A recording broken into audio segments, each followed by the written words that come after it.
Yeah, we had no answer. They showed that scramble with the spy on him. That was really funny. I loved when he scrambled out of bounds right in front of McDaniel, and McDaniel says to him, "Will you stop running?" All right. Do you have to turn it? Was that just my headsets, or are you getting that same? No, I got that too. Jesus Christ! What? No, seriously, my volume's on 1. I mean, what are we getting? A buzz? What are we getting? No, when you talk loudly, it overmodulates.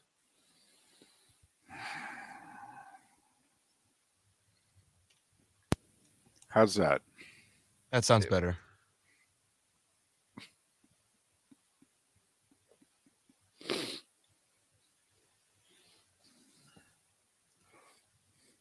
You got like a minute and a half. And Mark, you're right. Should have brought a hoodie. Because I packed for it to be, 84 today and yesterday. Is that what it was supposed to be? It is outside. So I don't have anything with long sleeves. Strap yourself for the comforter.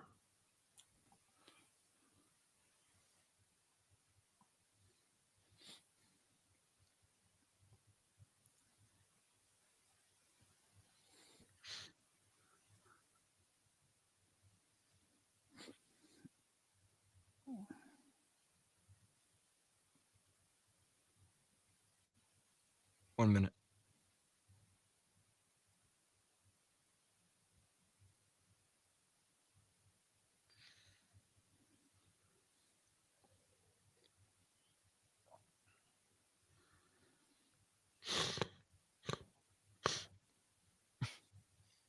In the locker room after the win, a player looks at Brian Kelly and goes, "This is why you came here." And he goes, "Hell yes."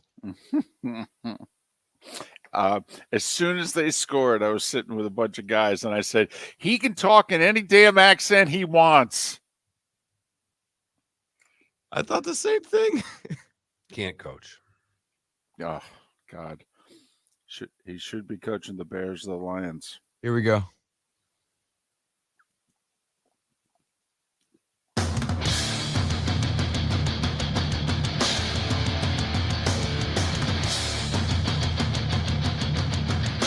You are listening to Miller and Moulton, exclusively on the Florida Sports Network. And now, here's Mark Miller and David Moulton. Top of the morning to you. Happy Monday. Hope you had a great weekend. How the heck are you? Miller and Moulton here on the Florida Sports Network, floridasportsnetwork.com. Thanks so much for being with us. Top of the morning to you, Mark. How was your weekend? Fantastic, David. Good morning. What a football weekend it was. And a little bit more. The World Series is over. A little bit of NASCAR playoffs ended over the weekend. So not only football, but there were some appetizers on the plate as well. Yeah, and in fact, the NASCAR for me was dual main courses. I was, in a hotel room here in New Orleans, getting ready for Monday Night Football tonight, Ravens and Saints. But I was going back and forth because, Mark, every time I watched the Bucs and the Rams, they were going 3 and out and punting. So there was a while there where I did it was kind of like a soap opera. And I switched away from the soap opera on like Tuesday and came back midway through Thursday's show, and the storyline was exactly the same. And I'm like, well, hopefully we got a good Friday episode coming up where something changes. And they have those writer strikes every once in a while, David, on those soap operas, and you're stuck with the same storyline. And I think that's what happened yesterday from mid-second quarter to late third in Bucs-Rams. So I watched a good chunk of the last stage. And by good chunk, I think like all but 10 laps. And then it ended, and it was perfect. I flipped over, and Brady got the ball with, a minute to go or something like that, and said, "I'll take it from here. Thanks." So I had, the writer strike worked out perfectly for me yesterday with the one TV. But, Mark, all 3 Florida NFL teams won. How about that? How about that? including the Jags down 17-0 and winning. Quick sidebar. Did you see the Raiders stat? The Raiders have been playing since what, 60, 61? One of those 2 years is when the AFL started. Through last season, 62 years, I think, of Raider football. You know how many times they had blown a 17-point lead? 5. So far, Josh McDaniels in 8 games? They've blown 3 17-point leads and lost. Yeah. It's not working out well. Not at all. And it looked like it was working so well in the first half, finally. After the shutout, they come out and finding Adams, and he's open all over the place. Right. 9 catches, 150 yards, couple touchdowns. I mean, it's over. Are you kidding me? Can't cover this guy. And give Trevor, who's been shaky for damn near a month. Trevor Lawrence says, no, I got this. It's like college, right? We can open it up. I can run. I can make all the throws I want to make. Can you let me play a little bit? I've been here before. I can do this. So, yeah, it was a fun day. Nerve-wracking, yet fun if you're a fan of any of the big 3 in state. Absolutely. And we talked about Miami playing a team you're supposed to beat, although they're starting to look like a football team. That is the Chicago Bears. They can't play defense to save their lives, but they're starting to score some points and being a really interesting offensive football team. I'm very curious, another quick sidebar, how Bears fan is right now. You've scored 90 points in your last 3 games, and you're 1-2. All right. You're used to football looking a certain way. You're used to, if you're going to go 1-2 in a 3-game stretch, your offense has scored 50 points total, and you've gone 1-2. And you're like, if the defense could just get some help. And now it's 29, 32? That's how many points I think they put on the board the last 3 weeks. Fields at over 300 yards of offense by himself yesterday, accounted for 4 touchdowns yesterday. He's still running on the one play. How about the pump fake, by the way, in the middle of that? To have the wherewithal you start to scramble up and you pump fake it as you're approaching the line of scrimmage, and you get the 2 defenders who are in position. They're going to tackle you after about a 5-yard gain. They freak out, and he goes, and starts running by them and everybody else. Good luck, NFC North. Okay. Well, this is how the NFC South felt 20 years ago. This is how the AFC North has felt for the last few years. Blank. Really? We got one of those guys in the division. I'll be damned. But the other guy just threw for 300 yards again, 3 touchdowns, no interceptions. He sucks. Okay? Mark, he sucks. Please. Sucks. It's no good. It's a big mistake. Tuanon. He's a fraud. Another win. Just another win for Tua. Remember, he put up the stats he put up last week. You know why? He was playing the Lions. It's funny. Aaron Rodgers threw 3 interceptions against the Lions yesterday. Looked terrible most of the day.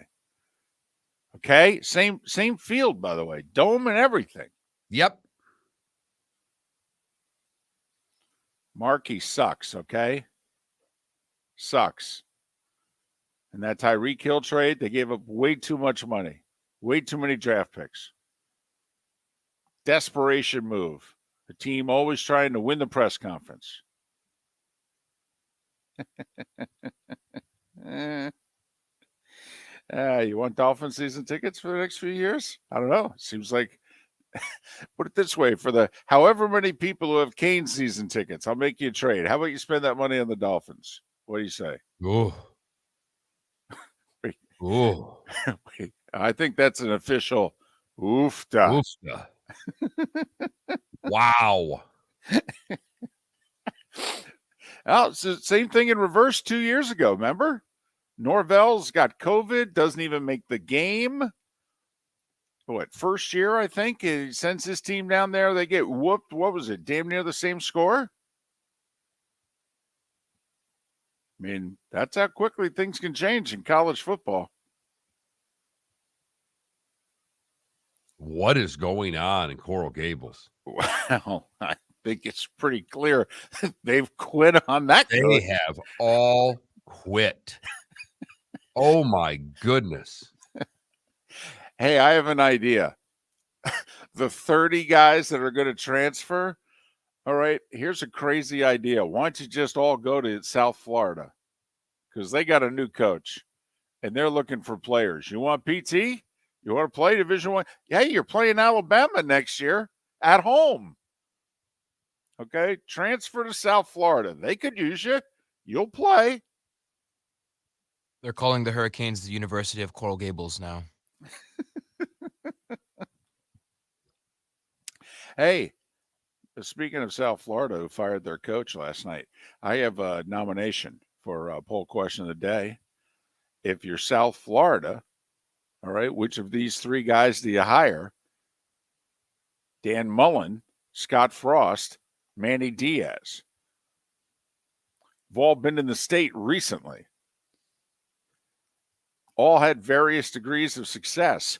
And I say Manny Diaz because of the idea I just threw out there. Don't laugh. The 30 guys are all going to transfer. They were all recruited by Manny Diaz. All right. If you're South Florida and you hire Manny Diaz to be head coach, you probably get 30 guys off of the Canes. Well, I don't know if the other two would even take the job, for the record. I don't know who would take that job. We'll find out. We are going to find out because they're going to aim high. And fail miserably. Well, we'll see. What is this? 3 coaches and... Well, no one's lasted more than 3 years since Levitt, right? Oh, no. Holtz got a fourth year. He got a 4th year? I think Skip got fired midway through or late in his 4th year, I thought. Could be wrong. But we're going to find out, Mark. And we talked about this a couple of weeks ago when we had Matt Baker on. And we were just like, listen, what kind of a job is this? Who would take this job? And does that enter into whether or not you're firing this guy or not?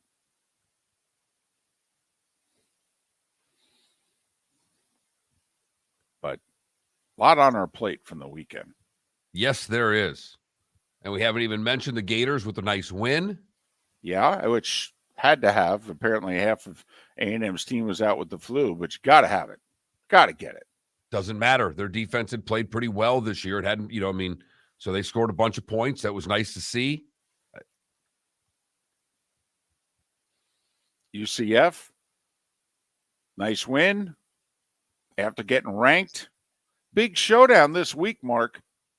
Okay, I mean, we all knew the game of the year in the American was going to be UCF and Tulane. Both ranked. It's the first time Tulane is hosting a ranked opponent since the 40s. Hope UCF's ready. Whatever atmosphere they can get, they're going to get.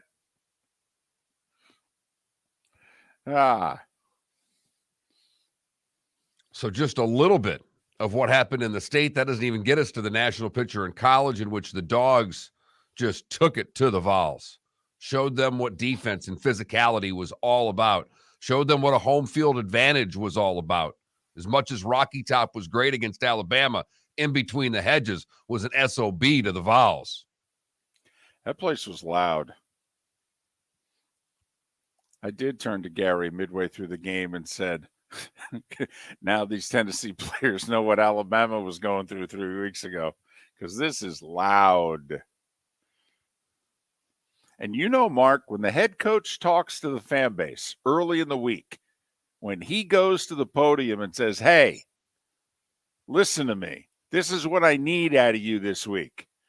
It's like them taking their marching orders. Yes, sir, Kirby. We'll report for duty at 3:30 Saturday, Kirby. Yeah, they must have bought those tickets back on the secondary market from the Vols fans that bought them originally, because there was not very much orange in there. And based on how the ticket sales were going, you and I thought there'd be a little more orange in between the hedges than there was. I'm impressed your son was able to get in for the price he got in at and get the seat that he got. Good for him. Well played. He's off the payroll, right? That was his doing. That was all him. All right, You good think deal. I'm buying scalp tickets for my kid? You're nuts. Listen, I don't know. Us parents say a lot of things, and sometimes we back down. Good to see, you stuck to your guns. Miller and Moulton, the Florida Sports Network. Mark Miller for SWFL Golf Carts or online, flgolfcarts.com. If you're looking for a golf cart, an e-bike, or an e-motorcycle, go visit Alex and the gang at SWFL Golf Carts. flgolfcarts.com online. Check out their whole inventory. If you're looking for a custom cart, they can take care of you. 2-seater, 4-seater, 6-seater, they've got you covered. E-bikes, nobody better for value and service. E-motorcycles, check them out. Again, flgolfcarts.com. flgolfcarts.com. David Moulton for Napa Auto Parts, and Napa Filters. Insist on Napa Filters for your vehicles, or if you're a do-it-yourselfer, only buy Napa Filters. Napa has a filter for almost anything on earth that moves, whether it's motorcycles, foreign and domestic cars, vans, SUVs, earth-moving equipment. You get the idea. Napa Auto Parts, Napa Filters. Insist on them for your vehicles, or if you're do-it-yourselfer, only buy Napa Filters. Yeah. Hi. Excuse me. Hey, the line starts back here. Ma'am, if your party's not here, you're going to have to go around again. If you had the opportunity to avoid all this, wouldn't you? Salt Live is the official transportation provider of the Miller and Moulton Morning Show, making your trip to and from the airport seamless and stress-free. Salt Live is supported with the help of local partners like the Bayfront Inn. Gather your family and friends and enjoy a leisurely day on the water with a pontoon or deck boat. If you prefer to explore the waterways without a motor, the Bayfront has canoes, standboards, and kayaks. At the end of your journey, enjoy lunch or dinner at the Bamboo Tropical Bar and Grill. The Bayfront Inn, something for everyone on 5th Avenue in downtown Naples. BayfrontInNaples.com. When you need a ride, book with Salt Live Transportation, 308-8686, or book on saltlivetransportation.com.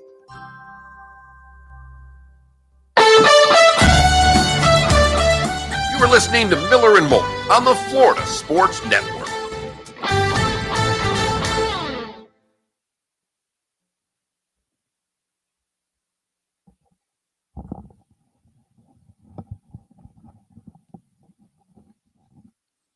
Man, the dogs were shutting down the foals. He's just sentences he wants to get out. I don't know. I watched that game. It was very good. What game? The Georgia-Tennessee game. Would you say I thought you said the Bulls. No, the Vols. He's just He said trying the to Vols. enunciate and he's excited. He hasn't gone to bed yet. It'll be another 30 minutes before he starts napping. Gotcha. I got some good sleep last night. Feel good. Heat weren't playing, so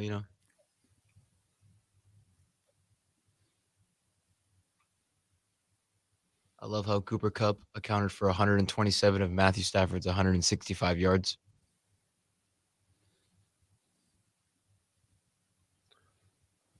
And yes, that interference should have been called. Oh my God. That's the new epidemic in the league. A month ago it was roughing the passer. Now it's pass interference. They have no idea what they're doing.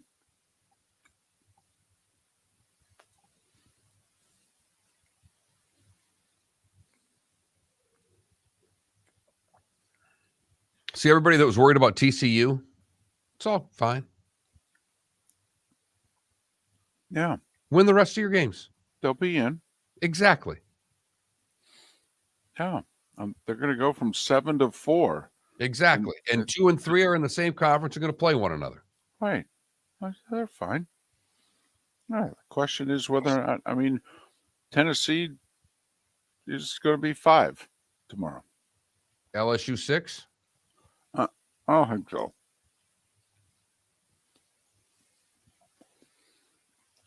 They could be 7.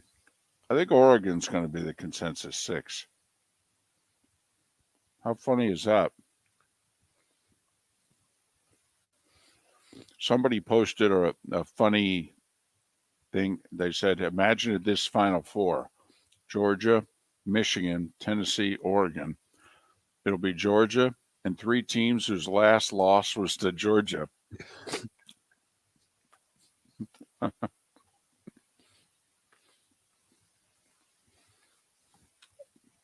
I think the Pac-12's very much alive.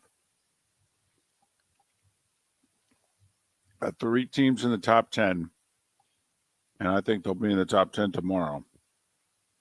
And I think Oregon will be 6. USC and UCLA are going to play each other, so the winner's going to move up, and they're going to be like 7, 8, or 9 when they play. And when Texas beats TCU this week. And how about the Jets? Boy, did I give it to our buddy McBain, because he's been calling me, texting me about how great the Bills are. That 4th down pass was incomplete, and I text him, and I go, if I get another text from you in the next 3 weeks, I am going to fly down there and punch you right in the mouth. That's funny. You lost to the Jets, Jets.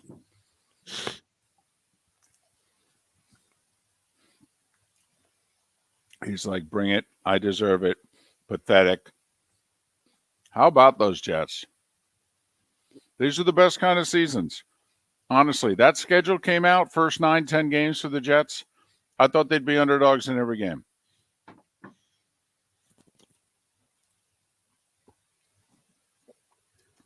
And I still don't think Zach Wilson's any good. But he did make a couple of nice throws yesterday. It's got to be handled, and they're handling him. Mike LaFleur is having a much better year than Matt LaFleur.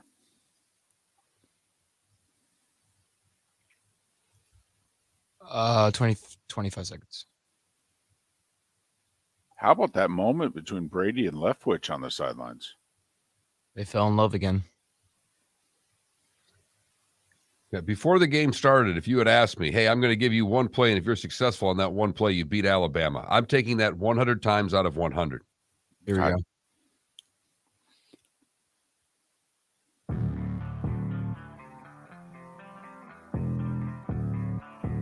Thanks for listening. And now, more of Miller and Moulton on the Florida Sports Network.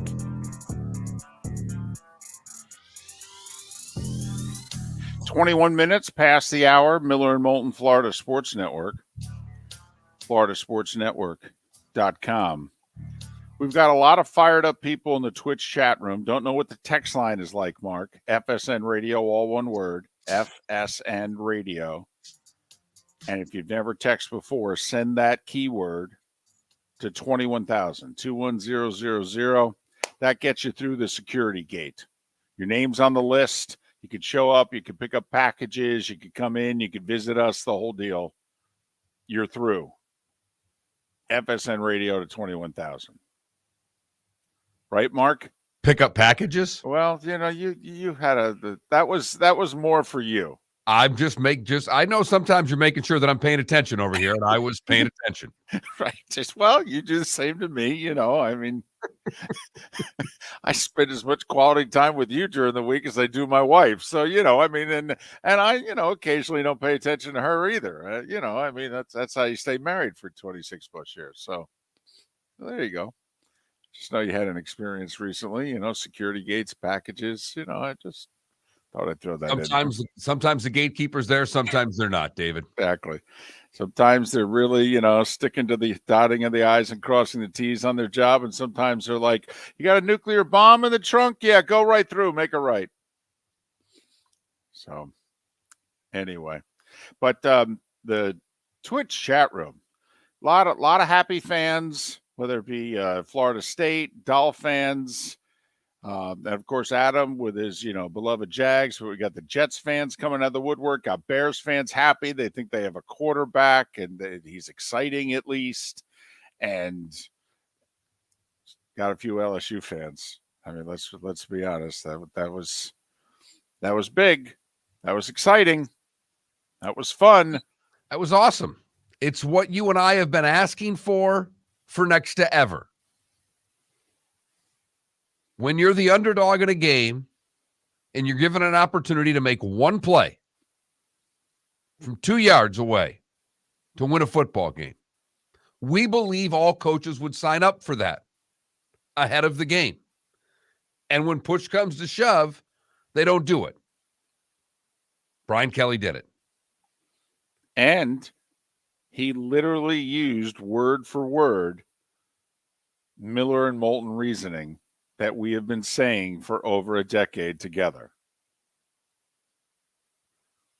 After the game, he said, before the game started, if you had asked me hey, I'm going to give you one play, and if you're successful on that one play, you beat Alabama, I would have taken that 100 times out of 100. So at that moment, it kind of hit me that way, and I knew we had a really good play we hadn't used, they hadn't seen.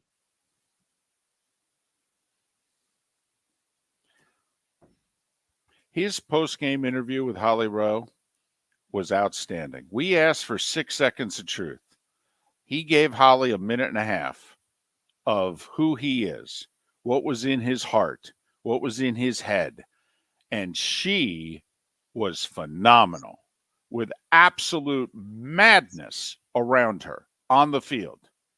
She stared right into his eyes, listened to every word he said, and said, hey, you're emotional right now, and which got him even more emotional. And you could tell he was fighting back, crying, aside, I mean, that we've never seen from Brian Kelly before. I mean, he's been on the national stage. He took the Notre Dame job in December of 2009. I mean, 13 years. This guy's been on the national stage. We've never seen this side from him before. And he basically said, this is why I came here, coaching games like this. And he's saying, and wait until I get my guys in here the next couple of years. We're going to be good. Right. I've ran off 10, 12 guys that are really good football players already. I don't know if you're aware of that. Right.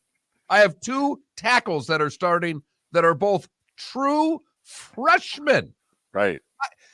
That to me says so much. And Florida State got them early. I mean, think about that. They went from playing against high school kids, and all of a sudden they're lining up against the Seminoles week 1. And I know they didn't both start then, but they worked into the game at that point, and now they're playing Alabama. Got to grow up quickly. Holy Toledo, do you? Big time D1 football. You got to grow up quickly. But that doesn't happen anywhere. 2 starting freshman tackles in the SEC. Are you kidding? Although I think that's the situation at A&M too, believe it or not. Or maybe one's a freshman and one's a redshirt freshman. But there are a few schools this year that are in that boat, and it's just kind of like, well, they're going to transfer on a dime, and they're going to turn pro after 3 years. You might just throw the damn kid in there. He stays, he goes, whatever. Just throw him. Is he the best player we got? Throw him in there. I don't care what class he's in. So, first time Alabama with 2 regular season losses. I know the year Tua got hurt, they suffered the second regular season loss, I believe, at Auburn in 2019. But, it's only the second time since 2010. It's only the second time in 12 years that Alabama has 2 regular season losses. Not that they've played at a high standard or anything. Hope the Alabama fan can handle not being part of the playoff. It's okay. Hope the playoff can handle Alabama not being a part of the playoff. And Clemson, for that matter. How far down are they going to fall? You think they fall out of the top 10? They were 4th. At best, they're 10th. Yeah, I think they're going to fall out of the top 10. It's so funny, the conferences that we thought throughout the season, this conference is done, this conference is done. Mark, the ACC is done. I think they're going to pound Clemson and bury them so deep that I don't know if they're going to be able to recover.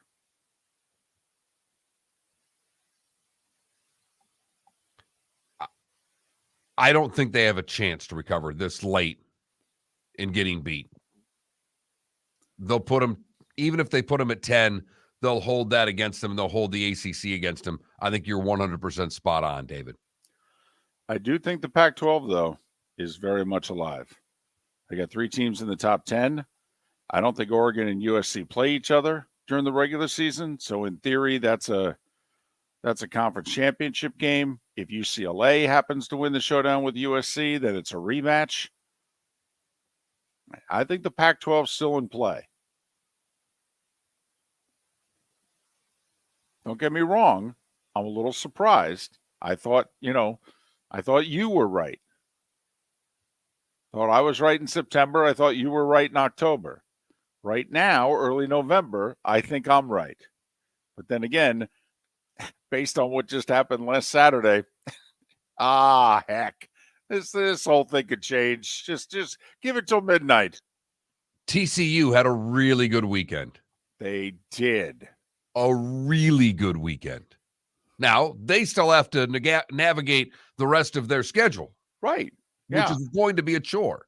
Yeah, they've had the easy part of their schedule, believe it or not. Now they, but Saturday was a good day for college football. It really was. Good day, good night. I mean, hell, Michigan was losing in the third quarter at Rutgers. Ohio State had to tussle with Northwestern. For that matter, TCU was tussling with Texas Tech for most of that football game. Yes, they were.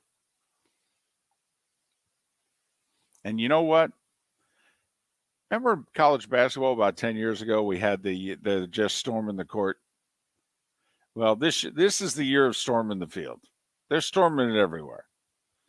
LSU just got hit with $250,000. I think Brian Kelly's going to pay that himself. Notre Dame doesn't have a commissioner to answer to, but they stormed the field after beating Clemson. The kids have taken over, Mark. They're just like, you know what? For the fees you ask us to pay, we're storming the damn court. We're drinking our beer, and we're going home when we want to. Don't miss the Miami Dolphins watch party every Sunday at the Seaside Bar and Grill in Bonita Springs. Presented by Clutch Vodka. The Seaside will be serving Clutch Vodka drinks, including the awesome Bloody Mary bar at the Seaside. If you can't be at Hard Rock Stadium, come have fun at the best place in town to watch the Dolphins and enjoy the best, clean, crisp, smoothest vodka. That's Clutch with a K. Miami Dolphins parties every week at the Seaside Bar and Grill on Old 41 in Bonita Springs. Powered by Clutch Vodka. Ladies and gentlemen, once again. Yeah. Hi. Excuse me. Hey, the line starts back here. Ma'am, if your party's not here, you're going to have to go around again. If you had the opportunity to avoid all this, wouldn't you? Salt Live is the official transportation provider of the Miller and Moulton Morning Show, making your trip to and from the airport seamless and stress-free. Salt Live is supported with the help of local partners like the Bayfront Inn. Gather your family and friends and enjoy a leisurely day on the water with a pontoon or deck boat. If you prefer to explore the waterways without a motor, the Bayfront has canoes, standboards, and kayaks. At the end of your journey, enjoy lunch or dinner at the Bamboo Tropical Bar and Grill. The Bayfront Inn, something for everyone on 5th Avenue in downtown Naples. BayfrontInNaples.com. When you need a ride, book with Salt Live Transportation, 308-8686, or book on saltlivetransportation.com.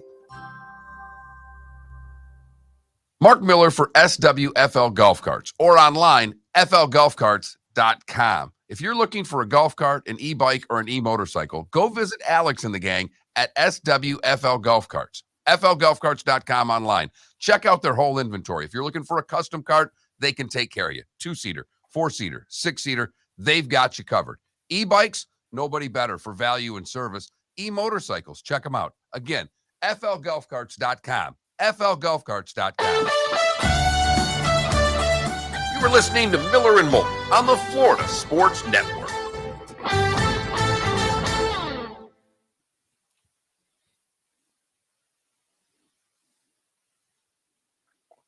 Well, but Klecko, the other thing that I thought it showed, and maybe this comes back and bites them against Michigan, maybe not.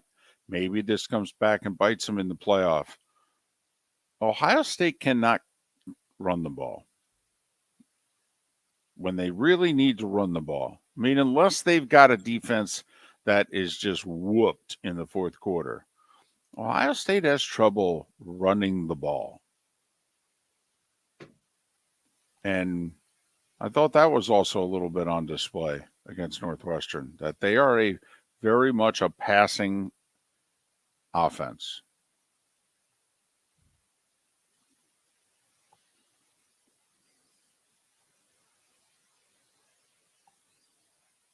Georgia's got a tough road to the national championship. I believe if they remain the 1 seed, one of the 2 semifinals is in Atlanta.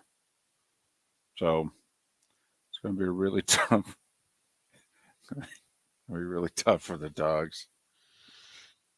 I don't know where the national championship game is this year. SoFi, isn't it? Is it LA? I thought that's they were what they were showing.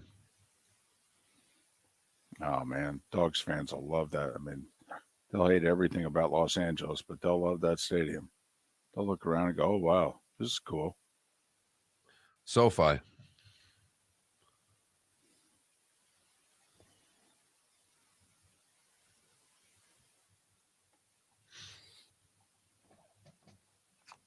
Everybody see Kirk Cousins dancing on the plane? I did.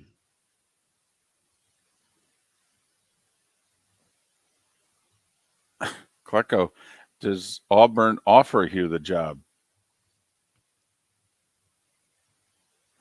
See, to me, if I'm Auburn, I go for Lane because I know Hugh will say yes.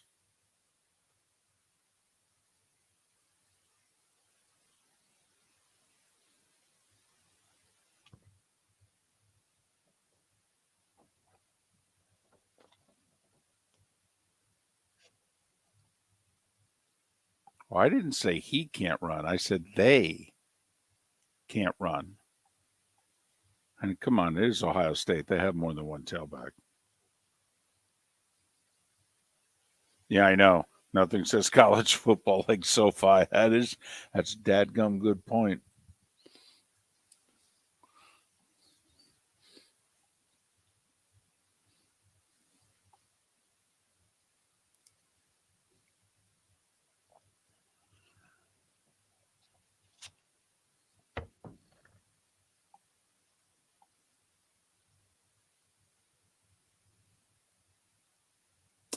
You know, Canada Relief, if I'm the MLS, Saturday was a great day. If the national media considers our championship match to be a major sports championship, then that's a great day.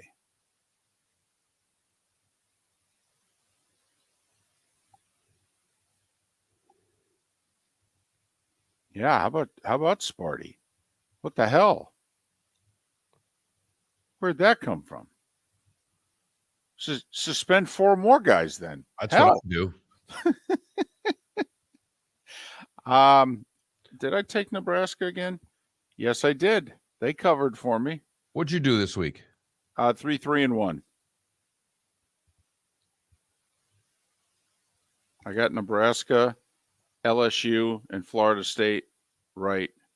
I lost on Purdue. I lost on Tennessee. I lost on the Packers, and I pushed with Tampa Bay.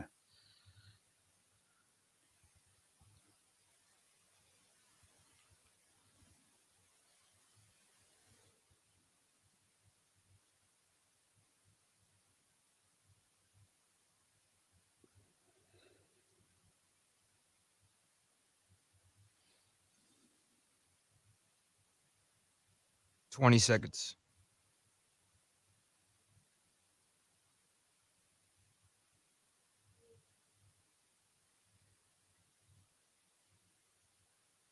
Yeah, Flightline made his owner some money. 10 seconds.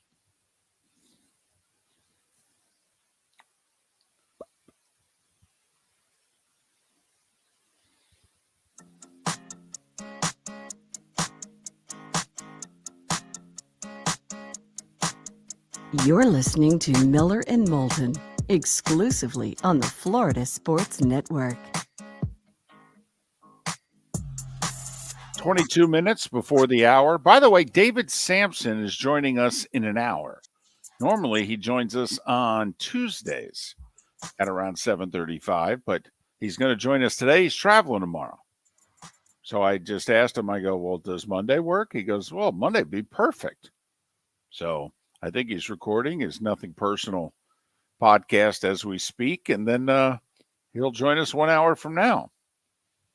And Brad Gillie will join us 2 hours from now as we put Ross Chastain's magical run and the NASCAR season to bed. It ended yesterday in Phoenix, Ross finishing third in the race, second amongst the top four drivers. But, Mark, it wouldn't be a Ross Chastain big race if he wasn't involved in a controversy. So, well, he definitely wrecked someone. He did. It's just a matter of whether or not it was the guy's fault who got wrecked or Ross's fault. And I think you can argue it both ways. We'll ask Brad Gillie of PRN Racing, how'd he see it? And we'll talk to him 2 hours from now. Right now, it's time for The Starting Five.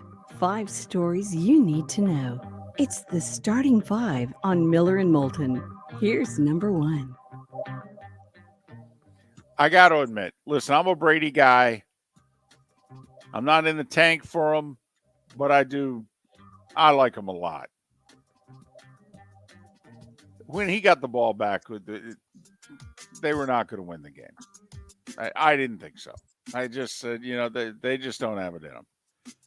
Then he completed that first pass down the middle of Scotty Miller. I went, I'll be damned. This guy's going to do it, isn't he? Brady to K. Dotton, 9 seconds to go. Bucks rally for a much-needed 16-13. It wasn't pretty. Shut up, we'll take it, and let's move on. Besides, we're in the NFC South, and we're tied for first at 4-5, and we own the tiebreaker. Even if New Orleans wins tonight, we got the three-way tiebreaker right now also. So there. Rams, they fall to 3-5, and, well, it ain't looking good for the team that won the Super Bowl to even make the playoffs. Tua sucks. Okay, let's just, finally admit it. Another 300-plus yard passing day, 3 touchdowns, no interceptions, completing about 70% of his passes, okay? He sucks. Capital S. Just like Justin Fields sucks, okay? Ran for 178 yards. No quarterback's ever done that before. Rushed for a touchdown, threw 3. Okay? He sucks too. Fairly entertaining game in Chicago. 38-35. Dolphins win their third straight. They're 6-3. Bears fall to 3-6. How about Jacksonville down 17-0? Huh? Trevor Lawrence saying, I got the Raiders just where I want them. Trevor looked like a franchise quarterback yesterday, which is good because we haven't seen a lot of that. Completed about 70% of his passes, 235 yards, a touchdown. Listen, we know Urban Meyer sucks, okay? But you do got to give him a little credit for this little Travis Etienne pick, okay? It took a year. This turned out okay. He's been a beast lately. Yeah, 109 yards rushing, 2 touchdowns. Never mind all his catches out of the backfield. Jacksonville snapped the 5-game losing streak. Much needed win, Mark. 27-20 over Vegas, who's 2-6. And, we're wondering whether or not the Denver coach is going to see year 2. I think we got to start wondering whether or not Josh McDaniels is going to see year 2. Dadgum good point, David. Mark, the score of the day was 20-17. 4 of the 11 games that were played yesterday, the finals were 20-17, including the JETS Jets beating Josh Allen and the Bills 20-17. By the way, Josh Allen and the Bills haven't thrown for a touchdown in their last 6 quarters. I'm just saying. And starting with the Packers in the second half, Sunday night last week, teams are just running it right at the Bills and saying, hey, stop us. We don't think you can. And guess what? They're not. Bills are 6-2. You know, Mark, these are the games they lost last year, which cost them home playoff games. I know. Little bit better than losing to Jacksonville, I will say, that they did a year ago in Pittsburgh. Pittsburgh was a playoff team. But I hear you, David. The Jets is like the Pittsburgh loss. You're right. And for the Jets, they're 6-3, baby. Giants are 6-2. Jets are 6-3. New York football fan has no idea what to do with themselves. Can't call up a talk radio show and complain. It's like the Philadelphia sports fan. What are they going to do? Sit home, be happy? Chargers beat Atlanta 20-17. Good win for the Chargers. You and I banging on the Chargers. We picked the Chargers a lot. I mean, hell, I got to make it the playoffs this year. But you know what? They were down. They had guys out. They rallied. They were on the road. Great story, by the way. Cameron Dickers, their fill-in place kicker. He's played in 2 games this year. Dickers, the kicker? Yeah, Dickers, the kicker. Okay. A month ago, he played for the Eagles in Arizona, a fill-in for a week. He kicked the game-winning field goal. All right.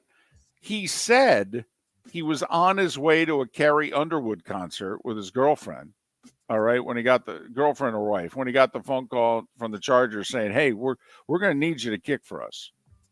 Which one was he with, the girlfriend or the wife? I don't know. But he can still have both because he just kicked another game-winning field goal. Chargers 20-17. The Vikings rallied from 17 down in the fourth. All right, Kirk Cousins making some big throws. And they're the worst 7-1 team we've seen in a while, right? You keep saying that. Just ask their fan base. They still don't like him or them.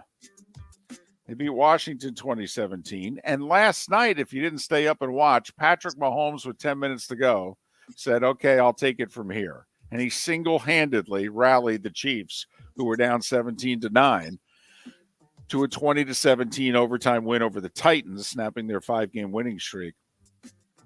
I will say, for all of you that hate Ryan Tannehill, Tennessee's going to have to stay with him a little while longer. He completed 6 passes last week. He completed 5 last night. He's not ready. He may not be good enough, but he's certainly not ready. Chiefs are tied with the Bills for the best record in the conference at 6-2. Buffalo owns the tiebreaker, but still, they're tied. Other scores, Mark. The Green Bay Packers have lost 5 in a row. They lost at Detroit yesterday. It's not just that they lost at Detroit, David. They scored 9 points in losing at Detroit. Yes, they did, Mark. Where yes, everybody seems to score 32-40 when they go to Detroit. Well, apparently it was the secondary coach that was holding the defense back. He got fired this week, and, well, apparently.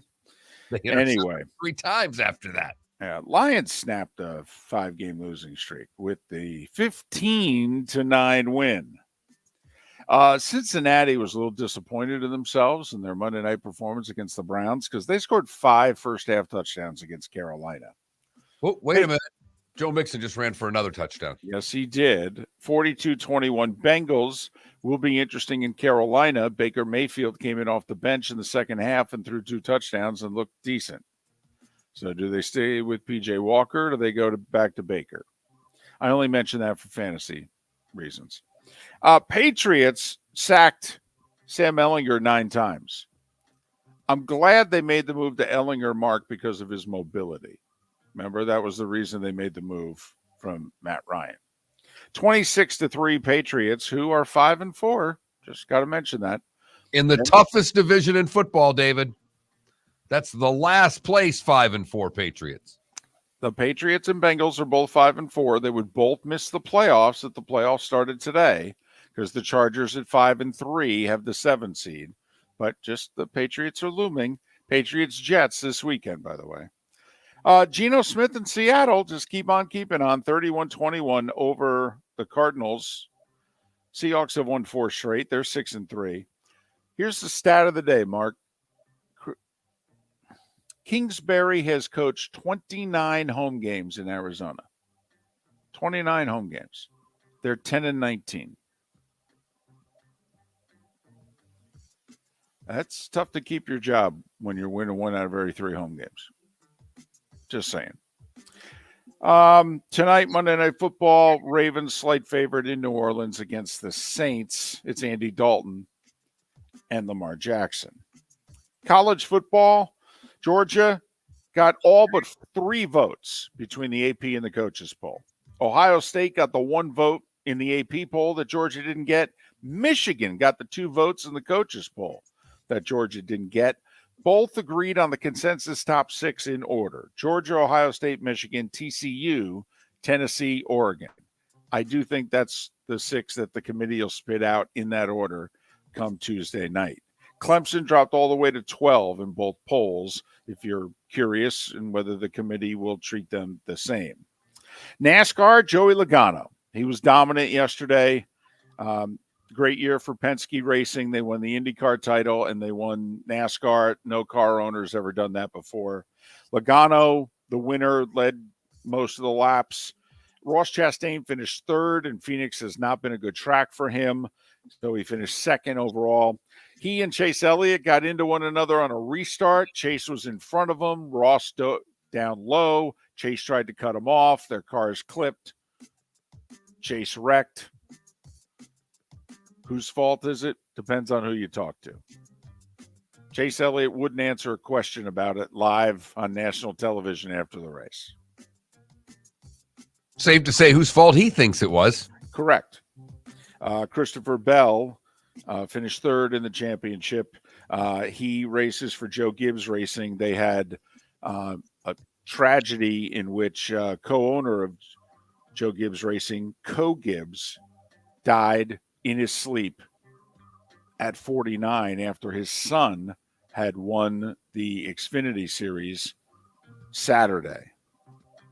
Major League Baseball free agency begins 7 days after the World Series, which, if you missed it, ended Saturday with the Astros winning.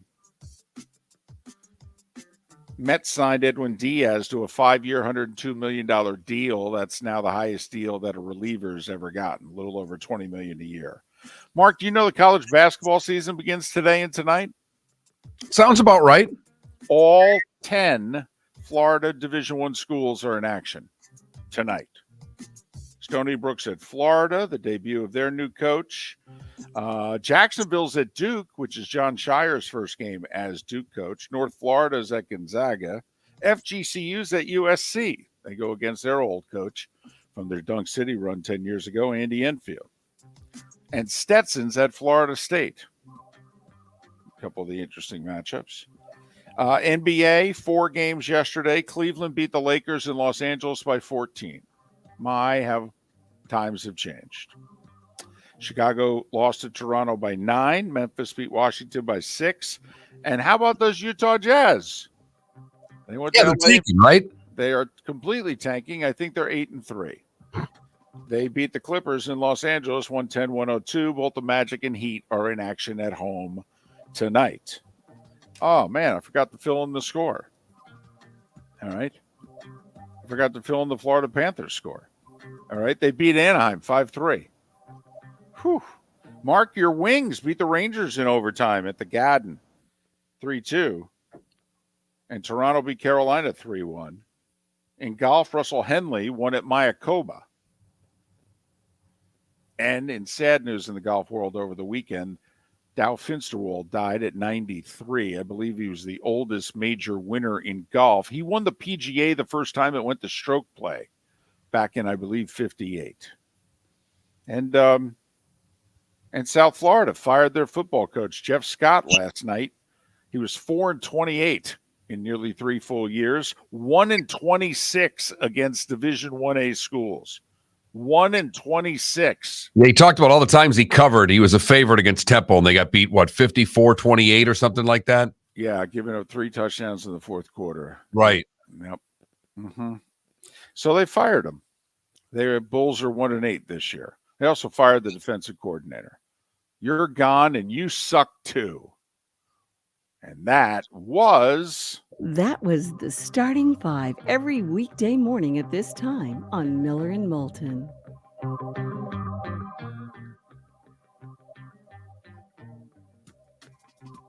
So there you go. If you missed anything.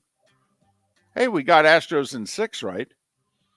since we suck and we get everything wrong, occasionally you got to mention the things in which, don't get me wrong, we still suck, but occasionally we actually get a couple things right. Once in a great while, we'll make a prediction that comes right. We were right on the baseball World Series, both of us having the Astros in 6.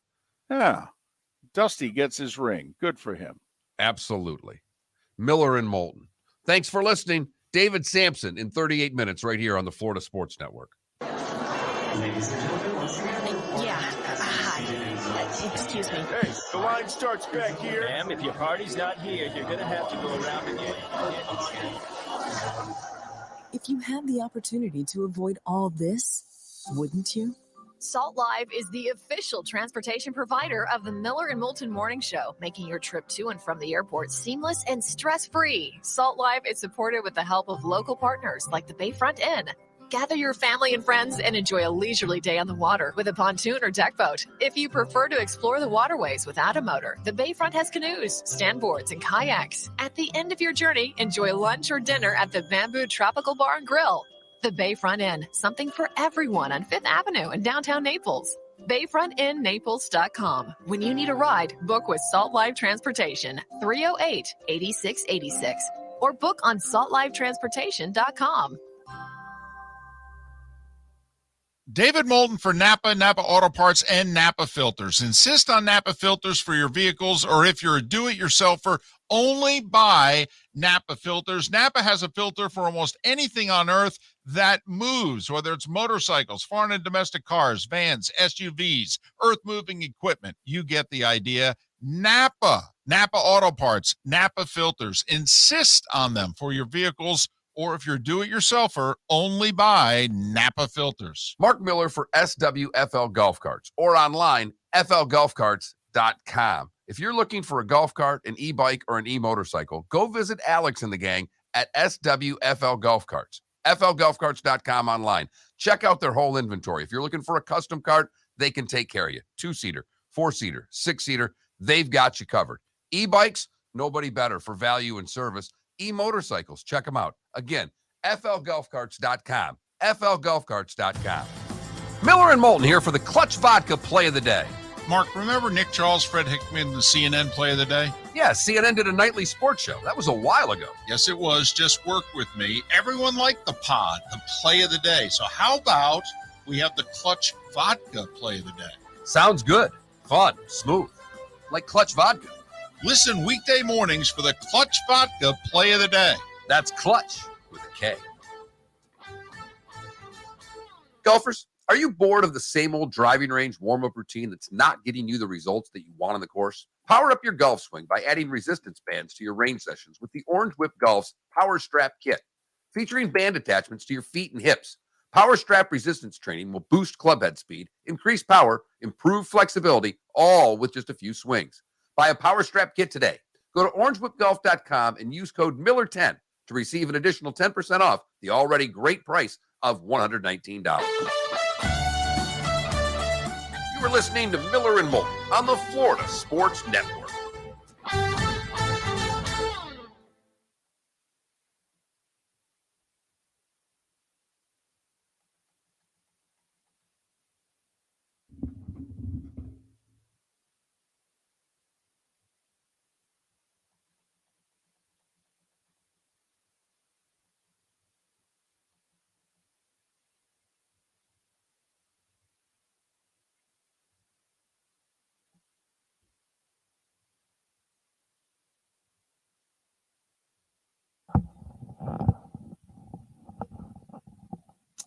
That's possible, Mongo. It's possible. So yesterday, the Lakers and Clippers both played at home on the same day? Correct. Interesting. I'm sure Steve Ballmer is so tired of that. Well, that's why he's spending a few $100 million of his own money. Mm-hmm.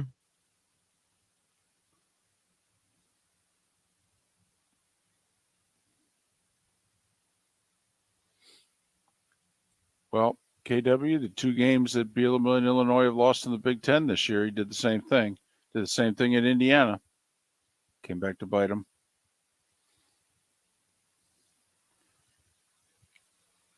God, he had that side so wide open too. That's a bad loss.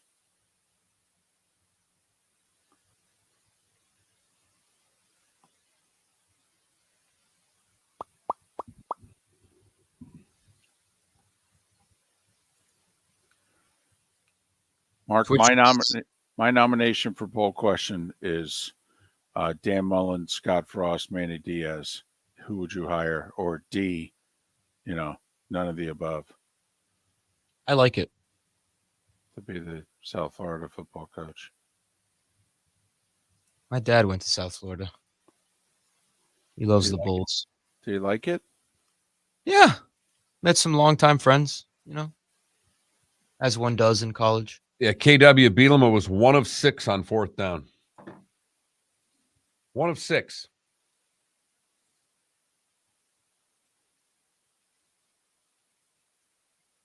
Twitch chat, did we like Drake's new album?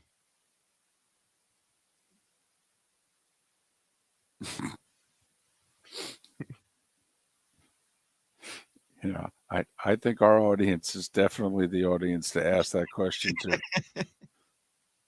especially at this hour. Yeah, right. The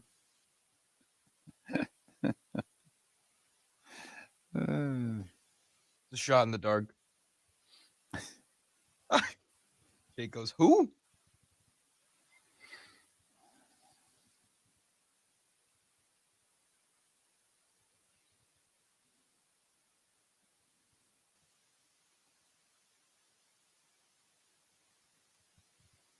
KW, doesn't it bother you when coaches do stupid things? I know I'm difficult, but it does. It drives me nuts when coaches do stupid things. 30 seconds. Kick the field goal, punt, or, come on, it's okay.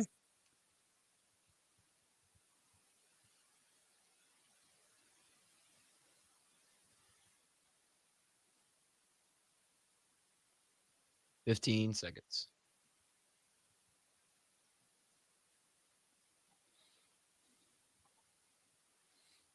Yeah, KW, we talked about it on Friday. Vamos.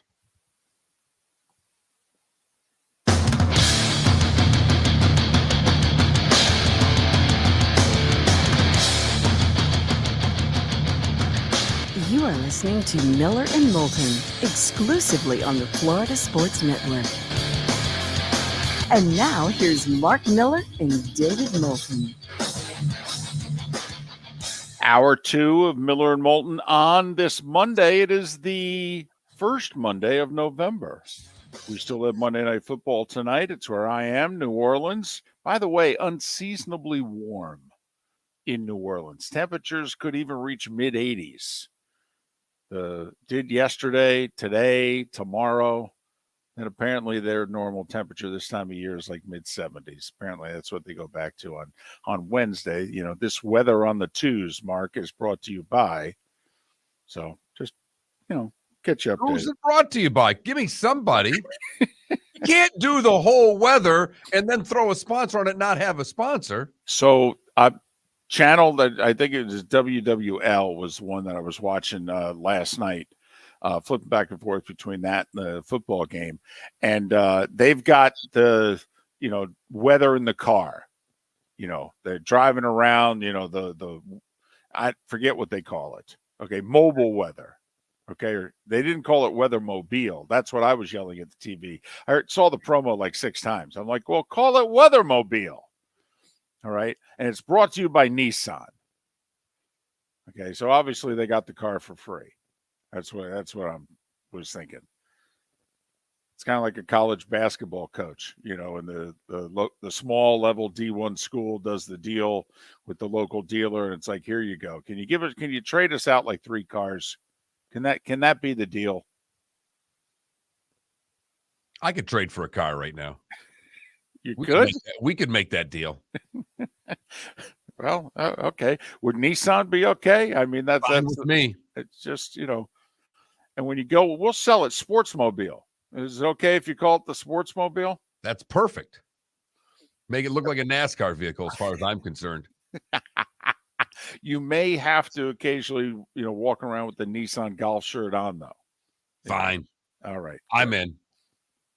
That's good to know. So here in New Orleans for Monday Night Football, Lamar and the Ravens, who will be in first place, whether they win tonight or not, because they own the tiebreaker over Cincinnati right now. And the Saints trying to make it a three-way tie thing in the NFC South. I mean, because, there's a couple divisions out there they're pretty good. And then there are a couple divisions out there in which you go, the right 8 might be enough. Ooh. And the NFC South is one of those divisions. There is no doubt there, because even in the win, a win is a win. So I'm not going to take anything away from what Tampa did, because they got the horse into the barn. But boy, oh boy, that was a tough watch yesterday. No doubt. No doubt. All right. I felt it was their season, though. I really did. Even though they're playing in the lousy division that they're playing in, I just thought that there's a time when you need a win. And I also felt it was the season for the loser. And I think the Rams are done. Even though technically 4-4, the Niners having a bye week, 4-4 is the 7 seed. So they're only a game out of the final wild card, although they did lose both regular season meetings to the Niners, so they don't own the tiebreaker against them. So they're really a game and a half out. But I mean, you could see yesterday, both teams are really wounded and flawed right now. And I just don't know how, since the trading deadline has come and gone, that either team's going to get, noticeably better. Glad you brought up the trade deadline, because one of the other bits of news that I don't think you mentioned in the starting 5, but the GMs have kind of come out and said, hey, you know what might be a good idea? Pushing this trade deadline back a few weeks. Oh, so the Pat Kerwin idea. Which he may have gotten from Miller and Moulton, because we've only been harping about this trade deadline with Pat for a decade. Right. No, he's only grabbed it in the last 2 years. Right. We did spend 10 years saying, teams really should take advantage of this thing. It's called a trade. You're allowed to do it. Other sports do it very effectively.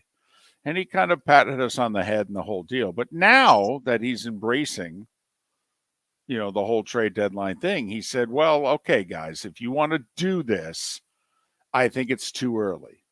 And remember, a couple of years ago, it was mid-October. They've actually pushed it back a couple of weeks from where it was 2-3 years ago. And the GMs are now saying, could you push it back 2-3 more? I mean, Pat has said for a while, at least on our show, how about the Tuesday before Thanksgiving? Which could make for awkward Thanksgivings, guys getting traded Tuesday afternoon. I mean, that's awkward, but hey, what are you going to do? But everybody, and myself included, raving about Chubb coming over to the Dolphins at the trade deadline, and he played a few snaps and didn't do a whole hell of a lot there, but it was Wilson, the other trade that they made, averaged nearly 6 yards a carry, caught a few balls, including a touchdown. So it was the other trade, the little trade, that paid off big dividends for the Dolphins in the first week post-trade deadline in their win yesterday, in which Tua sucked again. No, man, he's terrible. Awful. My goodness. Those people who said that he was a good quarterback, just give him time. And how about just a serviceable offensive line and just a couple of weapons? I mean, man. I mean, by the way, he's still not getting a lot of time to throw. I mean, and those that are into the analytics and all that, you could look it up. He's still not getting a ton of time to throw. The Dolphins are in like the bottom third of the league in terms of giving him time to throw. It's a good thing that his skill set, Mark, is what it is, that he's a quick release, quick decision quarterback.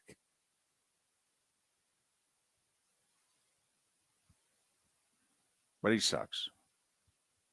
Just need to get that off our chest once again. We've been holding it in for 3 years. Man, does he suck. Everybody's going to talk about the two, and they were not good throws late in the game. They weren't. The They Gesicki weren't. throw was a terrible throw, and he underthrew Waddle. Yeah, he did. And I'm not bringing up the conditions because he was making terrific throws in the conditions for 2 hours and 45 minutes. And it could have come back to cost them. To me, what nearly cost them was the missing the 29-yard field goal. Because if they had made that late in the first half, then when they got 4th and 1 at the 14, mid-fourth quarter, and I don't know about you, but I was saying kick the damn field goal. And the reason I was saying it was, even if the Bears score a touchdown, now you can win the game with a field goal. But, whatever. It's kind of like, Mark, I feel as if coaches have been told you're only allowed to kick so many field goals on the year. It's like you've been rationed. Here you go. You have 12. The number's 12 for the rest of the year. That's the only field goals you're allowed to have. Okay, use them judiciously, all right? That's all you got rest of the season. So you're going to have to go for it a lot. I digress. Hey, speaking of the Dolphins, let's give them credit. They did what we said they had to do. After they lost at home to the Vikings and they got Tua healthy and they were heading into the Sunday night game against the Steelers. We said, all right, it'll be tricky. It's the NFL, but home for the Steelers, at the Lions, at the Bears. If they're a playoff team, they go 3-0. And guess what? They won by 6, by 4, and by 3. Like, if you bet them, I don't even know. I don't know if they covered in any of these 3 games. They didn't cover against the Bears. They were 3.5 to 4.5 against the Bears. They didn't cover yesterday. Weren't they 5 against the Lions? No, they actually covered. It was 3.5. Okay. Covered by a half. Okay, good. And then the Steelers game, wasn't that like 7.5? That was not a cover. Right. So, they won by 6, 4, and 3 against 3 teams combined who don't have as many wins as they do. Or I think they have the same number. But we said this was the soft spot of the schedule, and they better take advantage of it because their last 5-6 games are challenging. Well, they got 2 more, Mark. And you know what? They really need to take advantage of them. They got the Browns at home this Sunday. Yep. It's not going to be easy. But it's a game they should win. Right. I mean, they're only a 4-point favorite. Cleveland's coming off a bye after their best performance of the year. All right. It's going to be tricky. It's going to be hard. And then you host the Texans. So, I mean, you could get 8-3 on the board here. And then we'll say it again. 3-game road trip. Niners, Chargers, Bills. Home for the Packers on Christmas Day, which is looking easier by the day, but still. And then it's at the Patriots on January 1st. That'll be charming. And then host the Jets. So, just saying, this was the 5-game stretch that we looked at and said, man, got to go at least 4-1. But you know what? You may even have to run it. So, got 2 more. Get 8-3 on the board heading to that 3-game road trip. Get 8-3 on then all of a sudden you just win 1 out of those 3. You've put yourself in a pretty good spot with what the remaining schedule is, the home games that are there, some teams we thought a little more highly of before in the season than we do now. And if they only get one of those 3, Mark, if it's the Chargers game, it will probably ensure a playoff spot. Because we said it at the beginning of the year, Miami at the LA Chargers looked like a wild card tiebreaker. It was just screaming at us. And they could have got some help at the end of that Falcons game, which was just wild. The Falcons-Chargers, the fumble at the game, the guy runs and drops the ball for Atlanta, giving the Chargers yet another chance they took advantage of, kick the field goal and win the game. That right there, that's not chargering, that's not Clemsoning, that's Falconing. That's a whole new level of figuring out ways to lose. And I know we're pressed for time here, but the crew who did the Bucs-Rams game, yesterday was the same crew that did the Falcons-Panthers game the week before. So they were the crew that called the Panthers receiver for taking his helmet off, which effectively cost them the game. Yeah, when Ramsey took his helmet off yesterday, they didn't throw a flag. No. It's interesting. Funny how that works. You, David, it might not be a point of emphasis anymore. Or you don't think maybe behind the scenes they were told they were wrong, do you? In the NFL, an official told he was wrong? No. David Moulton for Napa, Napa Auto Parts, and Napa Filters. Insist on Napa filters for your vehicles, or if you're a do-it-yourselfer, only buy Napa filters. Napa has a filter for almost anything on earth that moves, whether it's motorcycles, foreign and domestic cars, vans, SUVs, earth-moving equipment. You get the idea. Napa Auto Parts, Napa filters. Insist on them for your vehicles, or if you're a do-it-yourselfer, only buy Napa filters. Don't miss the Miami Dolphins watch party every Sunday at the Seaside Bar and Grill in Bonita Springs, presented by Clutch Vodka. The Seaside will be serving Clutch Vodka drinks, including the awesome Bloody Mary bar at the Seaside. If you can't be at Hard Rock Stadium, come have fun at the best place in town to watch the Dolphins and enjoy the best, clean, crisp, smoothest vodka. That's Clutch with a K. Miami Dolphins parties every week at the Seaside Bar and Grill on Old 41 in Bonita Springs, powered by Clutch Vodka. Miller and Moulton here for the Clutch Vodka Play of the Day. Mark, remember Nick Charles, Fred Hickman, the CNN Play of the Day? Yeah, CNN did a nightly sports show. That was a while ago. Yes, it was. Just work with me. Everyone liked the pod, the Play of the Day. So how about we have the Clutch Vodka Play of the Day? Sounds good. Fun. Smooth. Like Clutch Vodka. Listen weekday mornings for the Clutch Vodka Play of the Day. That's Clutch with a K. Mark Miller for SWFL Golf Carts, or online, flgolfcarts.com. If you're looking for a golf cart, an e-bike, or an e-motorcycle, go visit Alex and the gang at SWFL Golf Carts, flgolfcarts.com online. Check out their whole inventory. If you're looking for a custom cart, they can take care of you. 2-seater, 4-seater, 6-seater, they've got you covered.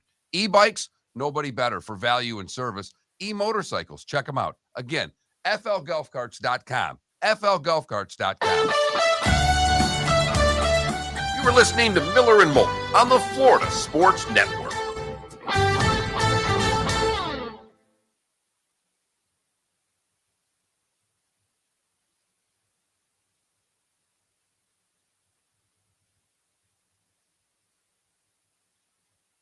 I think that Tyreek Hill might be my favorite Miami Dolphin of all time.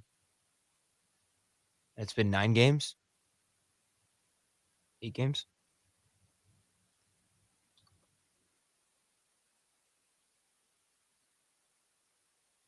I've decided to order the Hill jersey instead of the Waddle jersey. Whenever that day comes.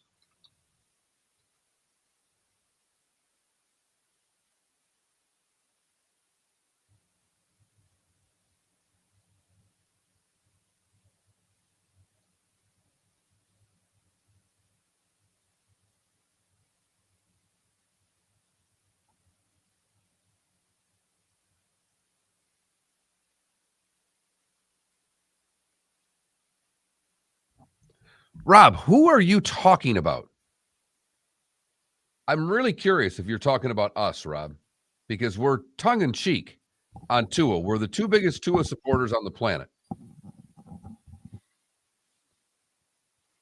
I'm just curious. I don't know if it is or not.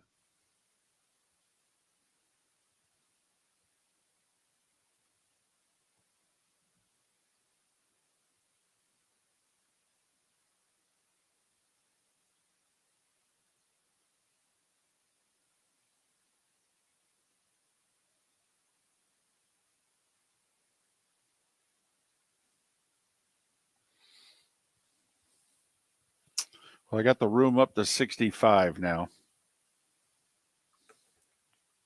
It's the warmest it's been since I checked in.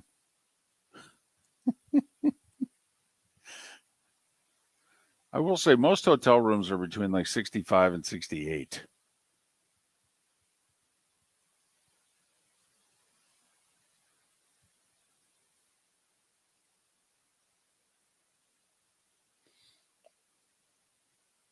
Yeah, Rob, we're mocking all of the people who have yelled at us for 2.5 years that Tua sucks. We've been big Tua guys from day one, and we stayed with them. We never left the wagon.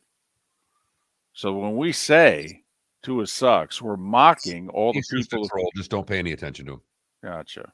Just ignore. We got a mongoloid.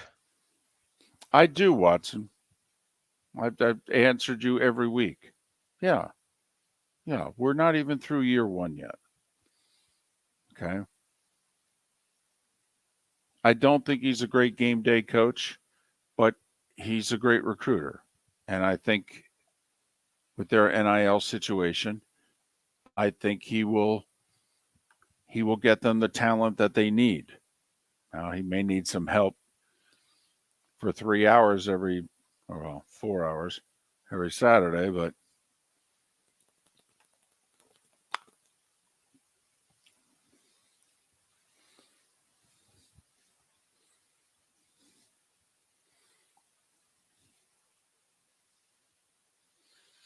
by the way, the under is at almost 60% in the NFL right now. It is remarkable. Still, and they're lowering points as best they can. Yep. Well, think about it. Tampa Bay Rams under. Jets Bills under. Chargers Falcons under. Vikings Commanders under. Lions Packers under. Kansas City Tennessee under. New England Indy under. I mean, Miami Chicago went over. I think Jacksonville Vegas was over. Close. 47 was over under like 45.5. That was close. 47 seems like an over. And then Cincinnati, Carolina was up. Over under was 47.5. It's an under. Oh my God. And Seattle, Arizona at 52, I'm pretty sure was an over. Yep. So we had 11 games yesterday, ladies and gentlemen. 8 of them were under.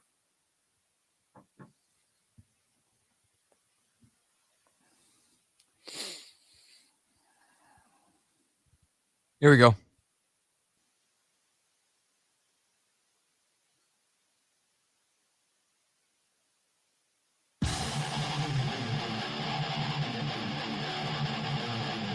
You're listening to Miller and Moulton, exclusively on the Florida Sports Network. 21 minutes past the hour. Top of the morning to you. Miller and Moulton, Florida Sports Network, floridasportsnetwork.com. David Samson to join us a little more than 15 minutes time. And I know you're thinking, wait a minute, isn't he Tuesdays? Well, he's traveling tomorrow. And besides, the World Series ended Saturday night. So he said, hey, you wouldn't mind joining us Monday? He said, no, that'd be perfect. Quick sidebar. I know we don't want to spend a lot of time, on the World Series. That was yesterday's news and all that. So, and I know many of you were paying attention now, Alabama, LSU, Notre Dame, Clemson. Here's the deal. It's 1-0 Philly in the 6th. And it's 2 on, 1 out. And they take their best pitcher out of the game. Yep. Okay. Now, yes, he was a right-handed pitcher, and the 3-hole hitter for Houston's a big left-handed stick. He is. By the way, Zach Wheeler had faced him twice in the game, Mark. Did you know how Alvarez had done against him? 0 for 2. Correct. The guy who was on deck, all right, Bregman, had faced Wheeler twice. Mark, do you know how he? That'd be 0 for 2. Correct. Jordan Alvarez, big left-handed stick, against Zach Wheeler, Mark. Do you know how many hits he had against him? That would be total, facing each other, right? That would be 1. Okay. Did you know how many pitches Wheeler had thrown, by the way, when he got taken out of the game? This is season on the line, by the way. Give me the number because it's really low. 69. Yeah. I was going to say 71, but I knew it was a low number. Okay. So once again, this is your $23 million a year pitcher. He's your best pitcher. He's yet to give up a run. And he's facing guys who he's gotten out.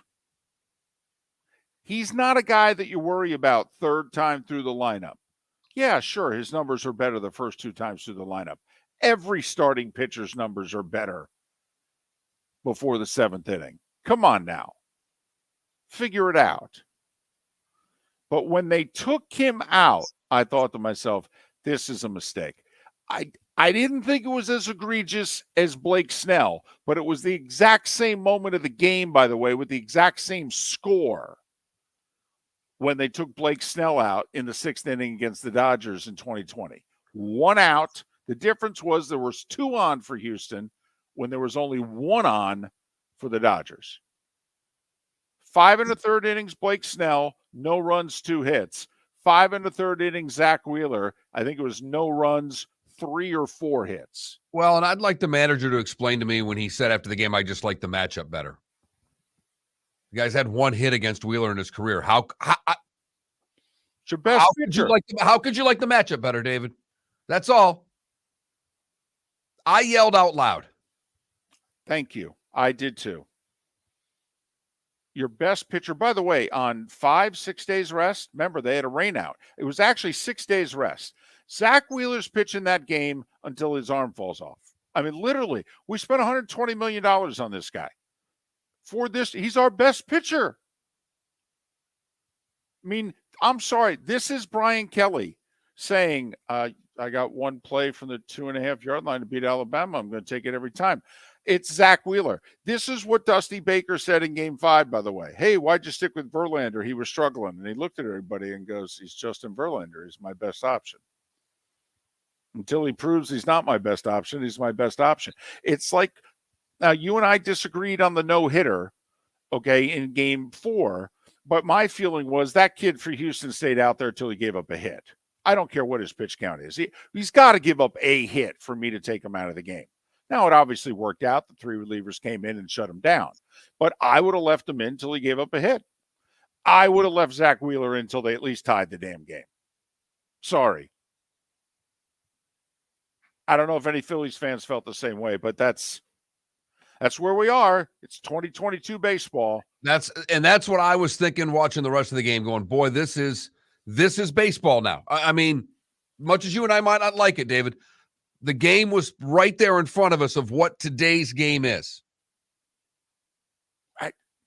And this is where, and, you know, some people really like John Smoltz and some people really don't like John Smoltz. This is where I want John Smoltz to say, if Bobby Cox came to the mound in this situation to take me out, I would have punched him in the mouth. And he goes, now, first off, we all know Bobby Cox never would have come out to the mound to take me out in this situation. That's why he's a Hall of Fame manager, by the way. But that's, I mean, this, I'm sorry. I'm sorry. I didn't understand it. And I haven't heard a lot of angst from the Philadelphia sports fan about it, but when do you think you're going to be in that situation again? Thank you. You took the words right out of my mouth. Ask Tampa. Thank you. Ask the Rays. And they're good every damn year. Do you know what that wasn't, David? That was not clutch. Look at you. Time now for our Clutch Vodka play of the day. What do you got, Felipe? I am so happy I left UMFSU at halftime because I got to go home and watch this. Players off the field. They just got him off. They had 12 on the field. Here we go. Snap to Daniels. Sprint out. Throw to the right. Caught. Right corner of the end zone. Mason Taylor. Tigers win. Tigers win. Hey now. 32-31. And the fans storm the field. Wow. That's the word. Wow. Kelly says we're going to win. LSU Radio Network. They get it done. Going for 2. Brian Kelly says, I do it 100 times out of 100 times in that situation. And he did it. And it worked. And the 2-point conversion gives LSU the 1-point victory over Alabama. And that is our Clutch Vodka play of the day. That's Clutch with a K. Actually, that's Clutch with an LSU. And they were drinking a lot in Baton Rouge after that one, David. And they had an extra hour to party. with daylight savings. That was the first thing. The two first things that I thought of, if you can have two first things. I know. But one was when he went for it and they made it, I was in a bar in Atlanta, all right? And we were all riveted. We're watching the TV and what have you. And I just said to the group of people that we're sitting at, I said, well, Brian Kelly can talk in whatever accent he wants now for at least 3 years.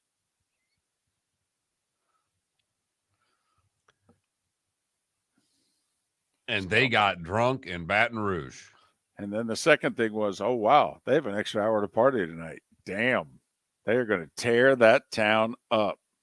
In the locker room. They needed the extra hour because, well, that game wasn't short. No. No, I had a few and I taped it just so I could, in case I missed anything, I wanted to rewatch it in the morning. That thing went over 4 hours. Yep. I had a little dinner party I had to go to Saturday, so I watched the first half on the road, the second half at home, and was worried I might miss something. And that thing went over, start to finish broadcast was 4:10, something like that. Yep.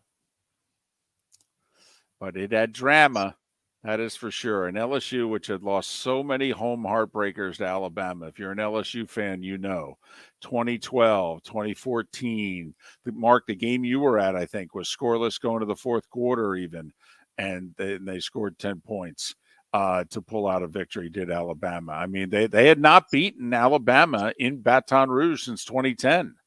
They'd lost 5 in a row at home to the team that they would sell their soul to beat. So, and just wait until he starts getting his players there. I was going to say, it looks like he's going to go to the SEC championship game, okay, with Ed's hand-me-downs.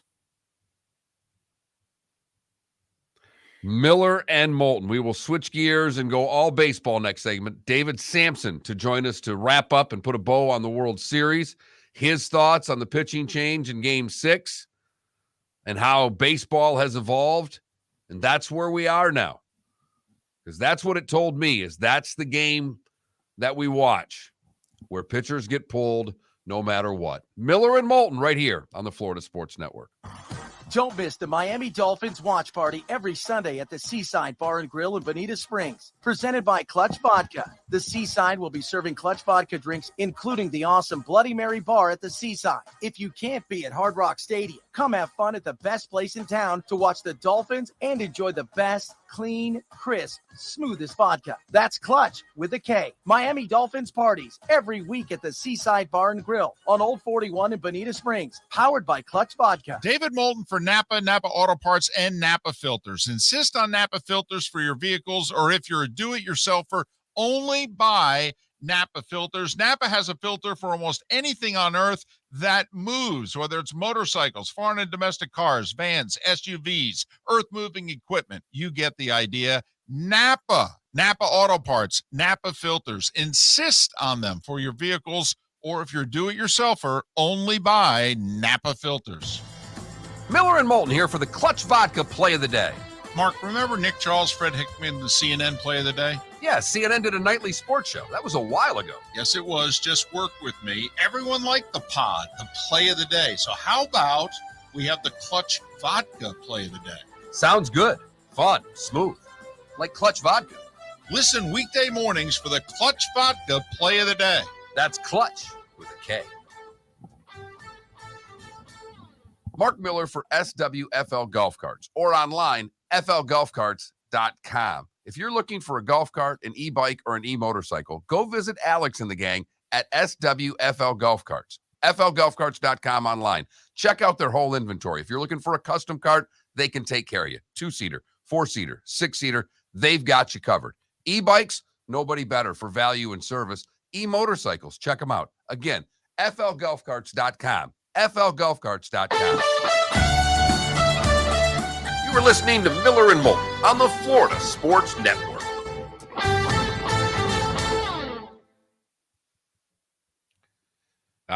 Someone's back at their home desk.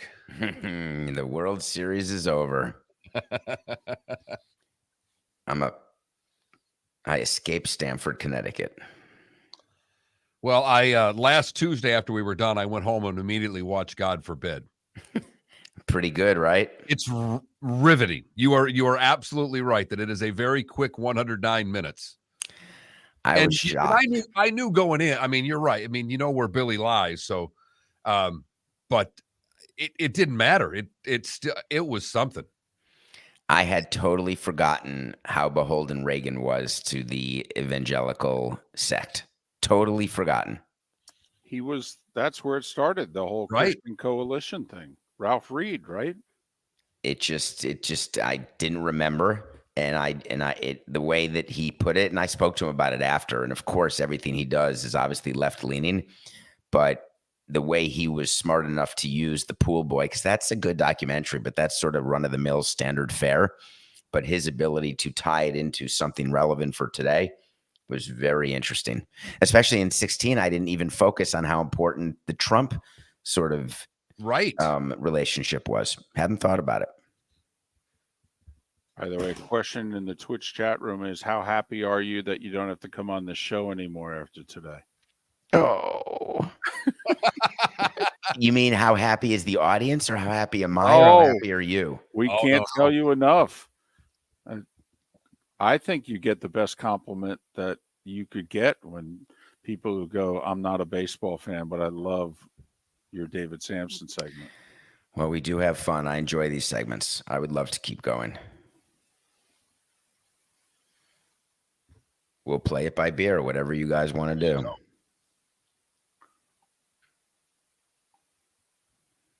By the way, where are you traveling tomorrow?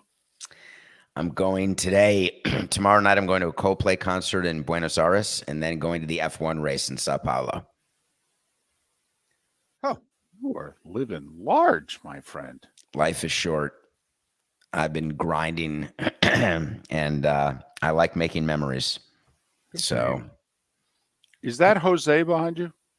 Yes. Yes.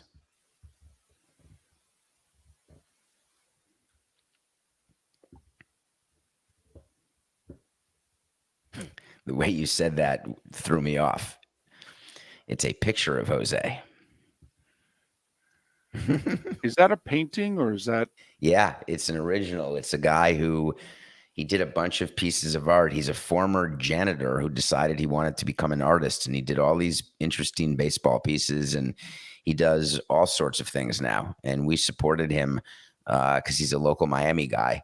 And so I've got a bunch of his pieces. His name is Joseph Gromley. That's a great story. I love that stuff. I'm on the permanent discount list and permanent first look list for any original piece that he does because of the opportunity we gave him. Nice. First time he ever made money off a piece of art is when we bought it.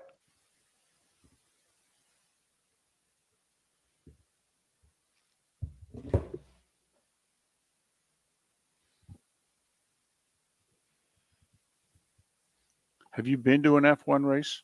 No, not at all. And I go away with guys once a year. We have a group called the Cultural Exchange Club. We've been going to a different sporting event every year since 2006. Interesting, like the World Sumo Wrestling Championships in Fukuoka, Japan, or the World Polo Championships in Buenos Aires. We choose something fun and a little off the beaten path. This one is not off the beaten path, but so it should be. We went to the Melbourne Cup in Australia, and we always go just for 3-4 days. That sounds fun. It's a good group. We're older now, but it's still a good group. That's all right. You're young when you're together. That is true. 30 seconds. We're just trying to stay away from being the creepy guys at the bar. No doubt. No doubt. 15 seconds. Yep. You get to a certain age, you can't even observe. You just have to look away. I'm not there yet. All right, here we go, guys.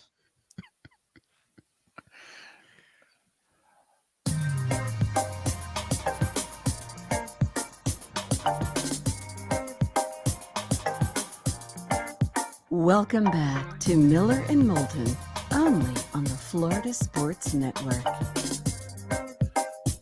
22 minutes before the hour, 10 weeks ago, David Samson had a crazy idea. We don't know how much he's regretted it, in which he said, hey, we got about 10 weeks left in the season. How about I come on your show like every week for 10 weeks?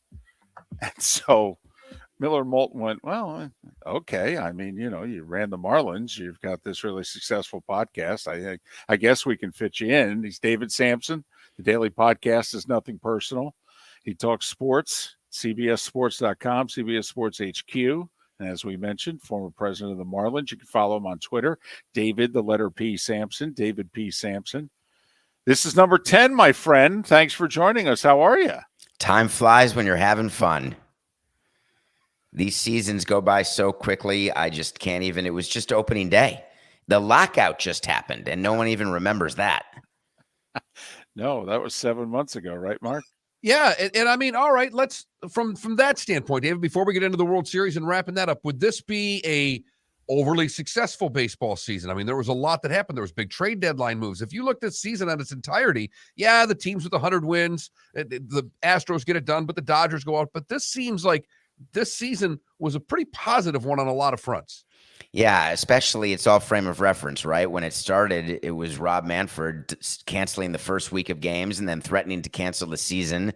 And then all of a sudden we had a 162-game schedule and a very fast spring training. And the goal of Major League Baseball was that during October, people would not talk about February. And I think they succeeded. Pujols helped, Judge helped, a lot of good teams helped, a few competitive races. But all in all, I think MLB is very happy with how the season went.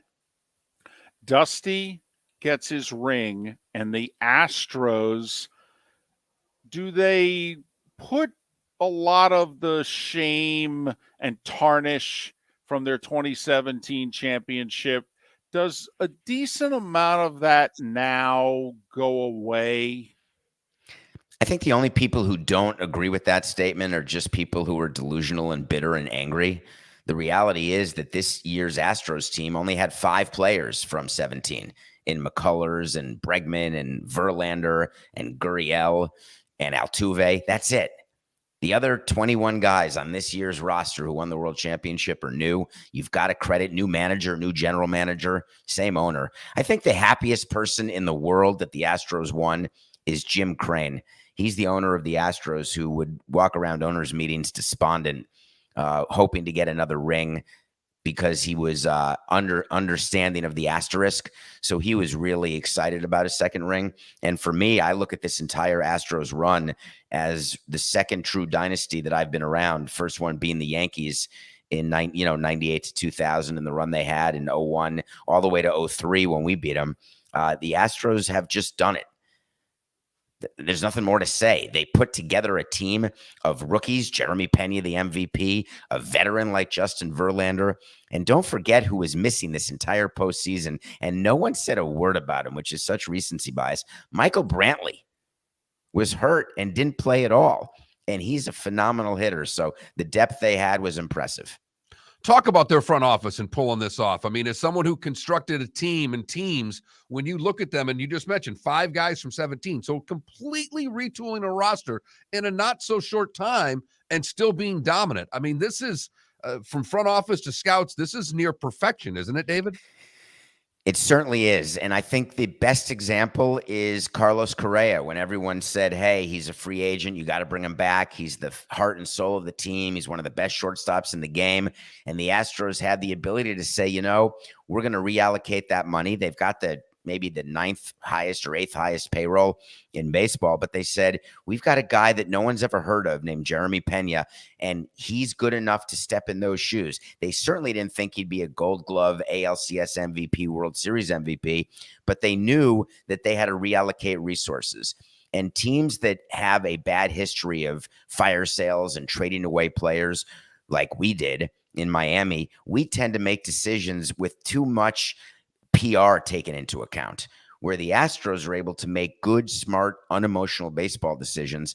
Picture the Tampa Bay Rays. Those are the 2 examples, one low revenue, one high revenue, of teams that are unemotional and get rid of players at just the right time, even a year too early versus a year too late. And it leads to great success on the field. Other teams would like to copy that, but the reason they don't is that owners get impatient and they can't make it through the losing, or they get attached to player names and then keep the players too long or pay them too much.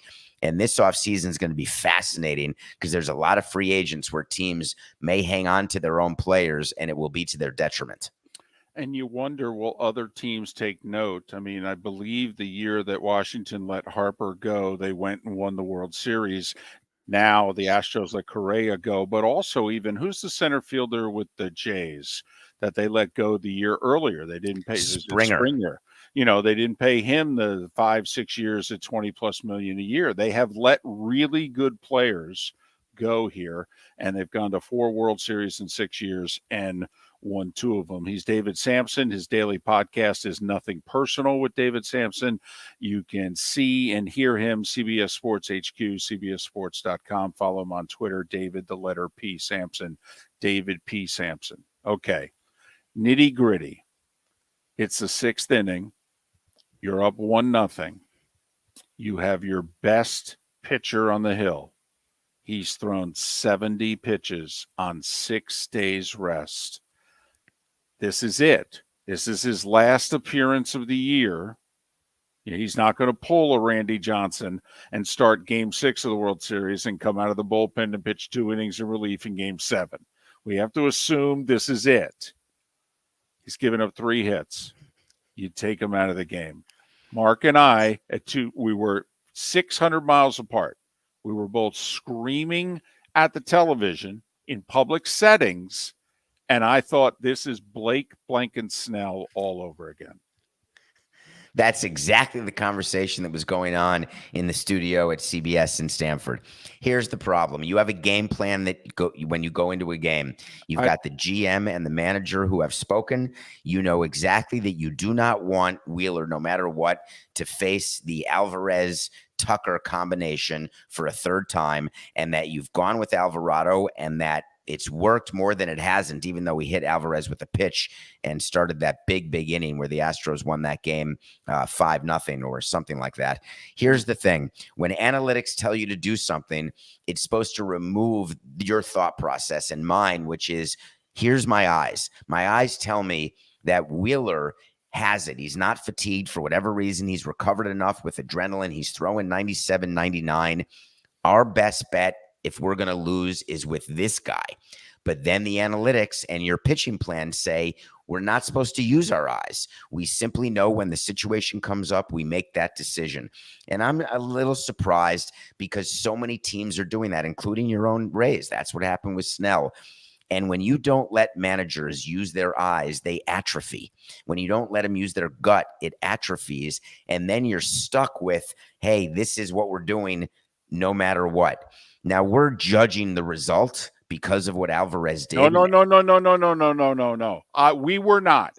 We had been watching the game. We knew Wheeler had not given up a hit in 2 previous at-bats to him. He had not given up a hit to the guy who was in the on-deck circle in 2 previous at-bats. We knew Wheeler's lifetime record against Alvarez because we had been paying attention to the graphics that were on the screen. He's your best pitcher. You're paying him $24 million a year. Are you going to look me in the eyes? If you're the analytics person and we're the front office, we would be looking at you going, are you going to tell us that our best pitcher on 6 days rest is not our best option? Now, I'm just being devil's advocate because I completely agree with you, and I also did not judge the result. I was looking at it before it started, and we made note of it on set.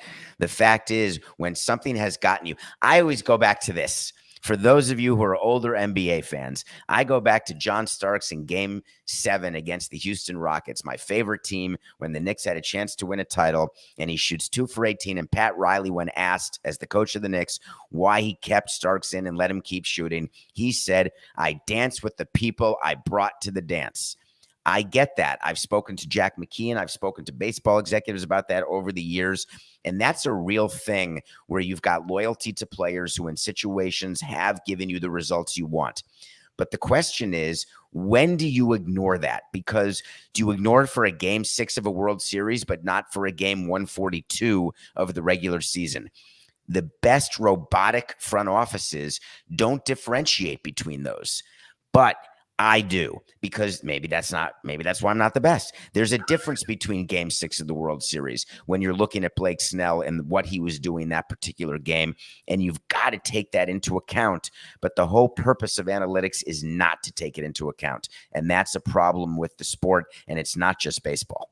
No. If the managers were reversed, does he pitch the rest of that inning? I mean, that's the question I'd ask you, David. If Dusty's on the other bench, who's facing Alvarez? The old Dusty or the new Dusty? No. Today's Dusty. Today's Dusty. He would have pulled him. No. I thought you saw it in the 5th inning of Game 5 when Verlander was at the end of his rope. He was almost at 100 pitches, and he had the heart of the order that he was having to face. And when asked after the game, hey, did you think about taking him out against Harper and Castellanos? And he's like, you're telling me I have a better option than Justin Verlander? And that's right, except in that particular game, as you look at Dusty, that's another great example. We're agreeing. That game, did anyone not see that who's watching that Verlander was not the Cy Young Verlander? He was not locating his fastball. His breaking balls were not going for strikes, no swings and misses. So you have to be able to look at the moment. And that's analytics. It's not looking at the moment. It's looking at what the moment should be given what the previous moments were. And so that Verlander, he did it with McCullers. Explain to me how McCullers was not taken out of the game when he was clearly tipping his pitches, when he was clearly getting squared up on his breaking balls to the tune of 5 home runs, and he was left in. Just explain to me why, other than that was the pitching plan as given to him prior to the game. Well, the Astros won it. Dusty gets his ring, and it was a very compelling baseball playoffs. Do you think that baseball will make any change whatsoever, that all those 100-win teams went out early? Do you think that they'll, I don't know, add 2 games to the division round? Will they make those a best of 7 instead of just a best of 5? Do you sense any change in the next 12 to 24 months coming to the playoff format? No, not to the playoff format. I think that you can't judge the expanded playoffs based on 1 year. Baseball likes to look at 3 to 10 years worth of examples so they can judge and make the sample size large enough. And I think the owners, you're not going to get 8 owners right now to block a vote, or conversely, you're not going to get 23 to ask for a change to the expanded playoffs and then have to go to the players union about it. I think it's too early for that. There's no doubt that in the playoffs, there's a level of misunderstanding that just because you've won 100 games in the regular season, those 100-win teams, they've lost 3 out of 5. They've lost 4 to 7 during the course of the year. They get swept sometimes during the course of a season. It's just a bad time. In the Phillies are a great offensive team. That's what they're built on. And my biggest memory of this postseason is not the McCullers home runs, but the Phillies actually played decent defense, which was shocking to me. And then the Philly offense disappeared for 3 games because the Astros pitching was that much better. So this 7-game series, it's sort of laid out exactly as we thought it would, with Houston having the better bullpen, the better rotation, and the better lineup. And over the course of 7 games, it's more likely than not that the better team will prevail, but occasionally it doesn't. And 5-game series, by the way, those are toss-ups, but you don't have the extra 2 days in the calendar unless, of course, we move to 154, which would be my dream and what I've always wanted. But I can't get I couldn't get 23 owners to agree to that. Aaron Judge will be playing for whom next year? The New York Yankees. And here's why. There is a level of got about a minute.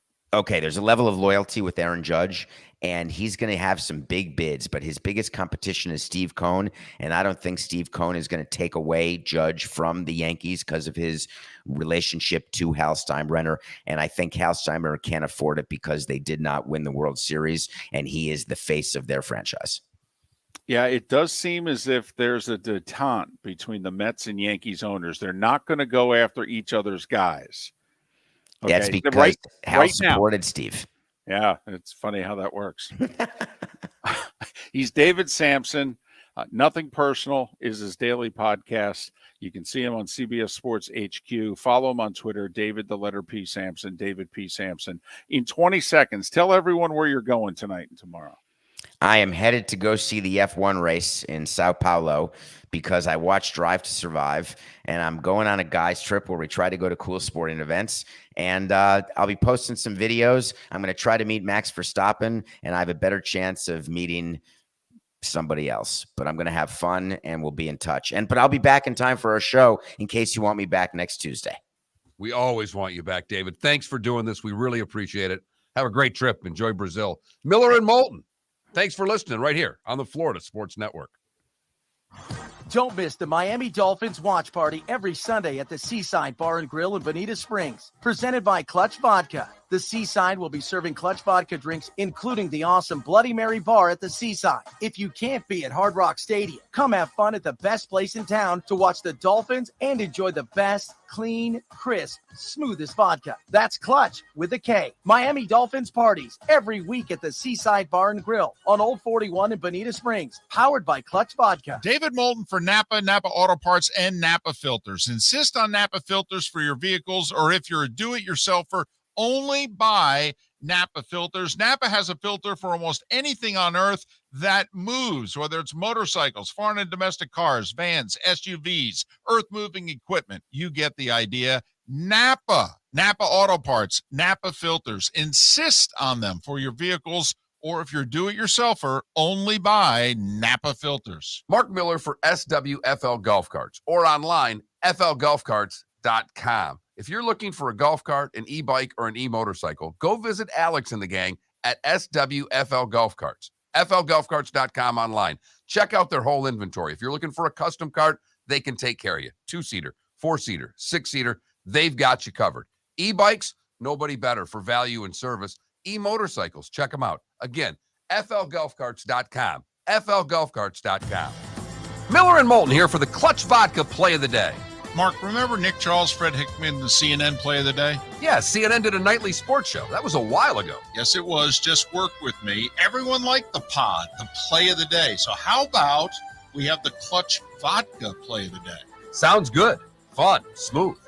Like Clutch Vodka. Listen weekday mornings for the Clutch Vodka Play of the Day. That's Clutch with a K.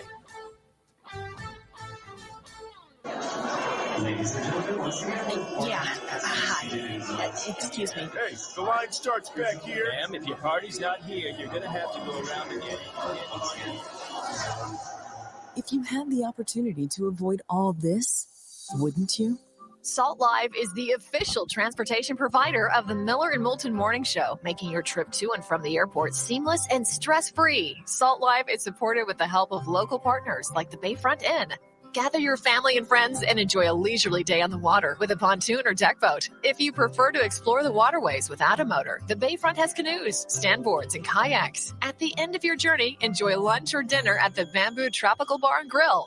The Bayfront Inn, something for everyone on 5th Avenue in downtown Naples. BayfrontInNaples.com. When you need a ride, book with Salt Live Transportation, 308-8686, or book on saltlivetransportation.com.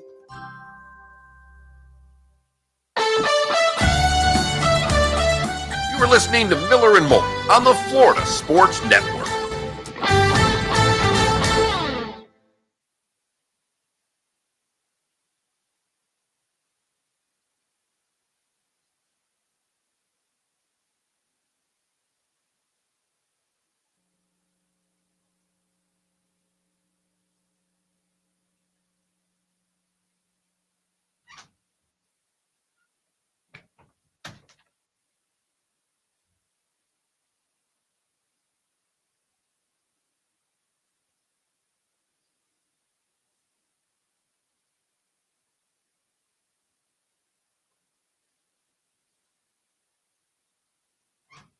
There you go.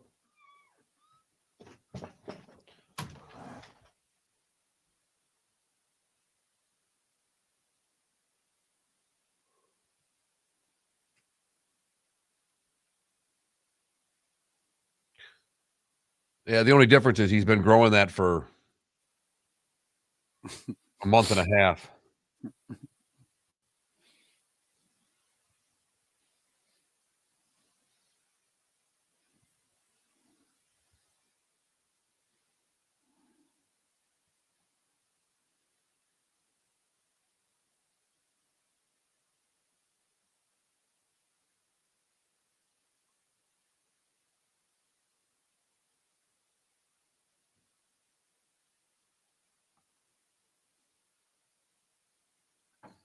Listen, I hope everyone knows we would have David Samson on all the time. David doesn't do what he just did for us for free. And he just did what he did for us for free. So there's that fine line in the industry of a guy really likes you and, love to come on your show. And then but there's a line. You can't, but David, we had a conversation 10 weeks ago and he's like, hey, how about we do the rest of the year? I'd really like to. Great. We'd love to have you. But, people like David get paid to do what he just did.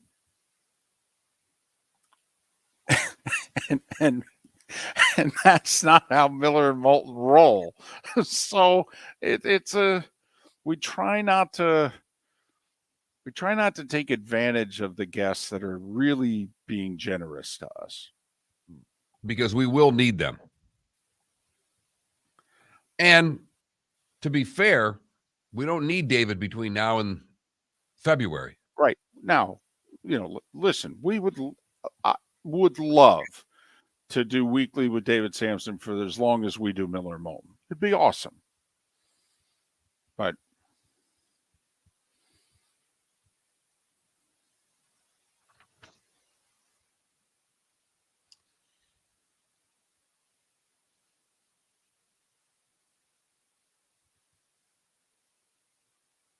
Miller and Moulton listener bake sale.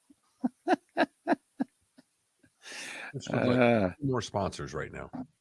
Oh. I'd like to just hit the Powerball, but that's a whole different story. Yeah, but let's be honest. If you win the Powerball, you're not going to be worrying about sponsors for Miller and Moulton. No. What are we at now? Apparently, after taxes, and then you agreeing to take the lump sum. What are you at? Like 600 plus million? 10 seconds. Yeah. I got to buy a ticket today. Also got to get a 10 out of the ATM to give to Mark because Astros in 6.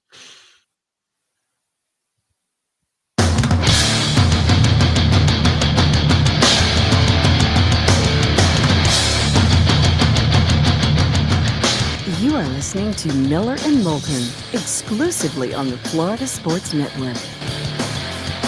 And now here's Mark Miller and David Moulton. And just like that, it's the 8 o'clock hour on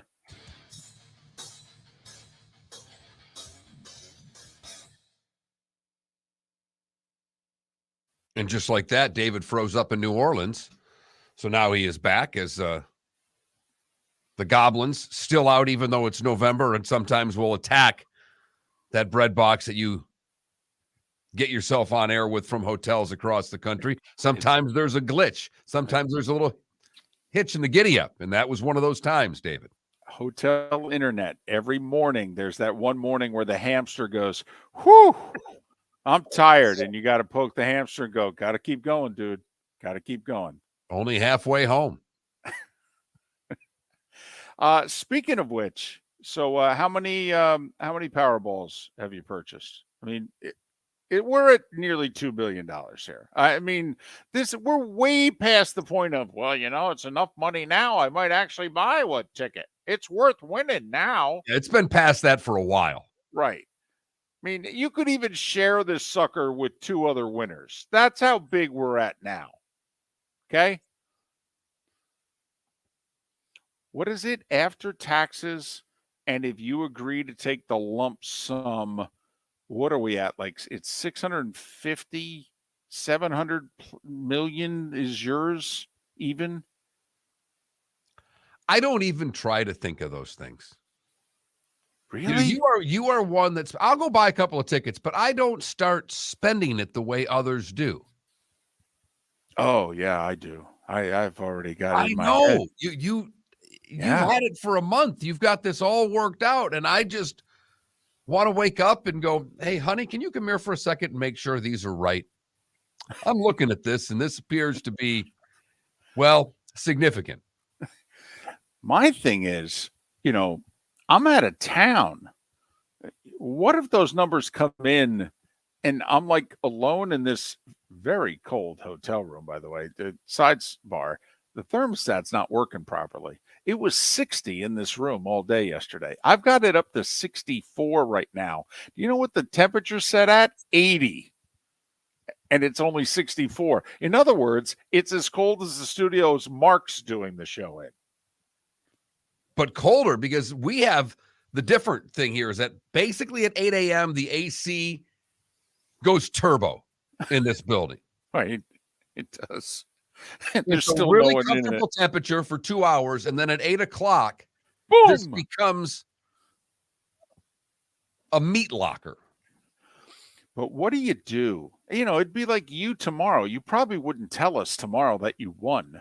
Okay. The ticket would be on the table and you would just say to your wife, hey, check these before you go in. Okay. My reading glasses may have to be adjusted. You know, if I'm sitting here in this 64-degree hotel room tomorrow morning on 3 to 4 hours sleep, I mean, how do you keep that secret? I don't know. There is a great question. Like, we had the $1.2 billion winner out of Illinois who they don't have to declare. You don't have to, that person can remain anonymous forever. Right. They also waited 10 months or whatever it was, 11 months to turn that ticket in. What do you think they were doing at that time? Like sitting down saying, okay, who are our friends? Let's get real about this. Okay, who do we still want in our lives? Who are we giving money to, and who are we basically never talking to again? Okay, let's draw the line in the middle. All right, here we go. Friends, they're dead to us. There you go. Those are the two columns. Based on the way David just started with that, don't you think he's already made the list? No doubt. No doubt. And part of me thinks that David would want to have a show, maybe just on Twitch, where we bring different people in on Zoom and he could tell them whether or not they made the list. Or maybe just to say goodbye. Okay, that's all. We'll bring in all the people who are in the right-hand column. We'll bring them on, say, hey, you know, really enjoyed our time together and what have you. All the best. Well, what do you mean? I already deleted the number out of my phone. And Florida, you don't have that luxury. No.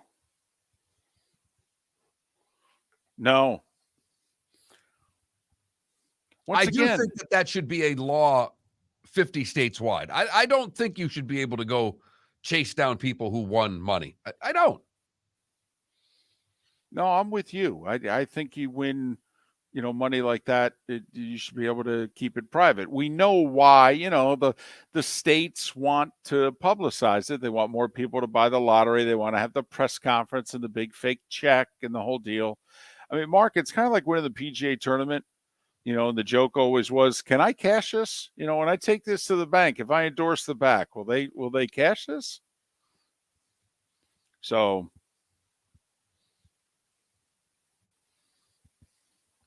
but 700 million thereabouts in a lump sum, if you're the lone winner tonight, if you take after the taxes and then, you know, you're going to do the lump sum. And I'm old enough now. 20 years ago, I thought I was going to take the 20 yearly installment thing. And I know everybody says you can make more money if you get in a lump sum. I never trust my sense with money that I would be able to make more money with it. Although I have to admit, Mark, because you know, I just sold the house and bought a condo. And so for about an hour and a half there, I had about, you know, $50-$60 to my name. And so I went to the bank and I said, listen, do you have any account at all that gets me more than like 23 cents a month interest? And they said, well, actually, we got this thing here, you know, 1.5%, you know, money market thing. And I said, I could make a couple $100 a month then for however long I have this money. That's probably what I would do. Could you imagine like showing up at your local bank going, listen, I got 786 million. Is there an account that I can put this in where I can make about 2%? I think you could do a little better than that, but I am right. just picturing in my head the Bugs Bunny routine with the old lady bringing the pennies in, and that's like Moulton. He's got his change there. Right. I want to deposit $600 all in pennies. Right. So anyway, 1.9 billion, you know, And for those of you who have been holding out, waiting for a lottery to get to $2 billion, I don't know what to tell you. You might have to give in. So here we go. I say we get a winner tonight, by the way. We're due. I say we get one. Let's just hope it's me. And if so, Mark's not making any promises that we'll be doing this show till Thanksgiving. He might not be able to last that long. There's no way. I could never pull off the 6 months of holding a ticket and not being able to cash it. Really? Really? Yeah. Okay. I'd want that ticket out of my hand and cashed so I have the money as quickly as is humanly possible. Well, that is the thing, because you can't tell anybody, because if you still have the ticket at home, you're worried somebody will break into your house. And right. I got you. Would you still open up that little food joint that you've always wanted to walk up, to be the chef? No, I would eat at all those little food joints. Would you just drive by one and go, you know what? I really like this place. Walk in and go, hey, I want to buy this. How much Now does that's cost? a possibility. That's definitely a possibility. If someone had a good idea, I would throw some money around. There is no doubt. You still buying an MLS team, by the way, if you get your 700 plus million? No. If I were to, I would disappear, David. I mean, I'm not even joking. I would be traveling the world for the rest of time until I kick it. I would be traveling, and I would probably be joining David Samson in Brazil for the F1 race this weekend. You'd be calling them up tonight going, hey, can I be part of the guys group? I got money. That all started. He said they go on a trip every year. They've been to the sumo wrestling finals. They've done all these wild. I mean, that's nice when you have money and you can do trips like that. You and I are trying to figure out what minor league baseball game we're going to next. Exactly. And hopefully it's cheap ticket night. Right. I'm just hoping to see a Savannah Bananas game. Right. My bucket list and David Sampson's bucket list, a little different. A little different. Right. So there you go. Something to look forward to tonight. Keep dreaming, everybody. Keep dreaming for about 12, 14 more hours, baby. That money's yours. It's coming right your way. Kind of like a college football coach, convinced that the 18-year-old kid's going to put your hat on. So, hey, David, if I were to ask you right now, who's the best team in the National Football League, what would your answer be? Oh, for goodness sakes. Really? Well, after yesterday, I'd have to say the Eagles, because you know what? The Eagles have not had a clunker. They haven't. The Bills lost to the Dolphins. That was just one of those crazy losses. Like the Chiefs nearly lost to the Titans yesterday. And I think total plays in the game were something like 98-47. That was basically the Bills-Dolphins game. The Bills dominated the game, but just didn't score.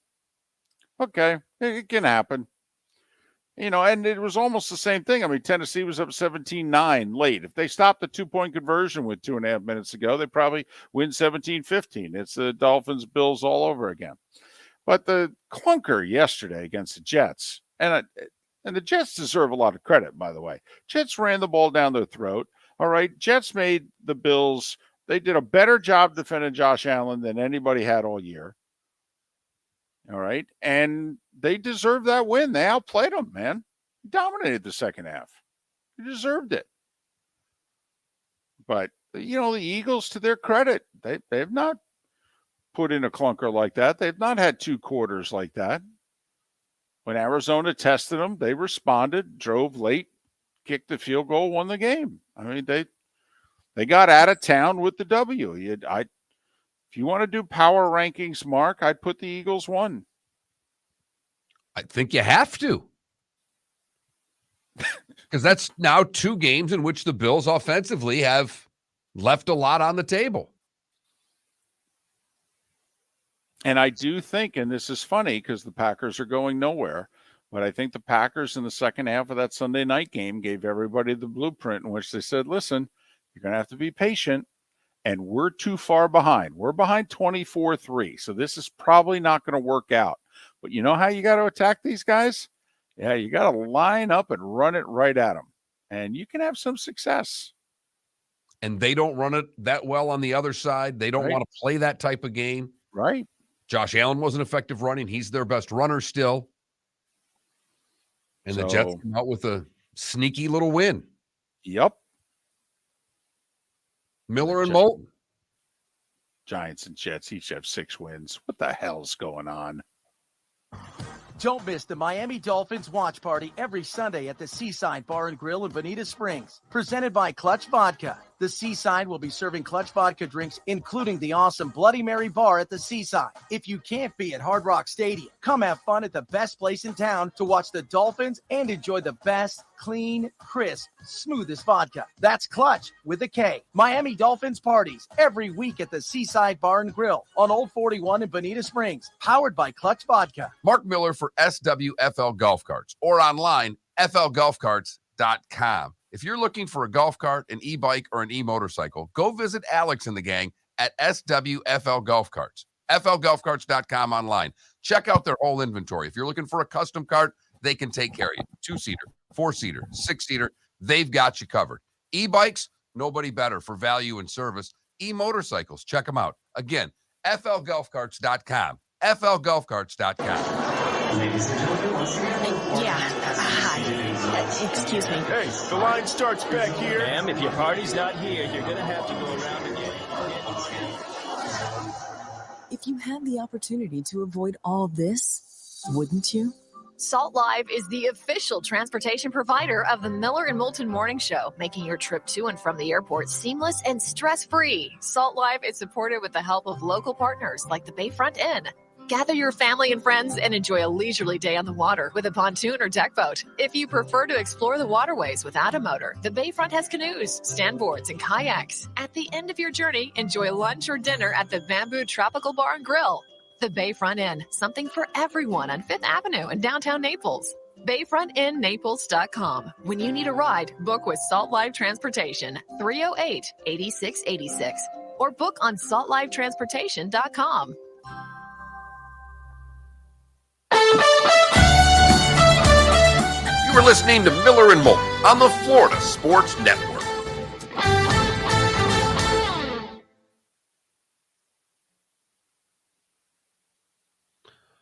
The Packers just fired their defensive backs, their cornerbacks coach and their D-line coach.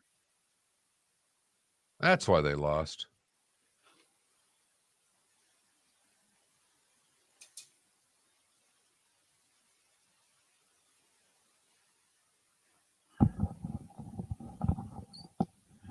I'm sorry, what'd you say?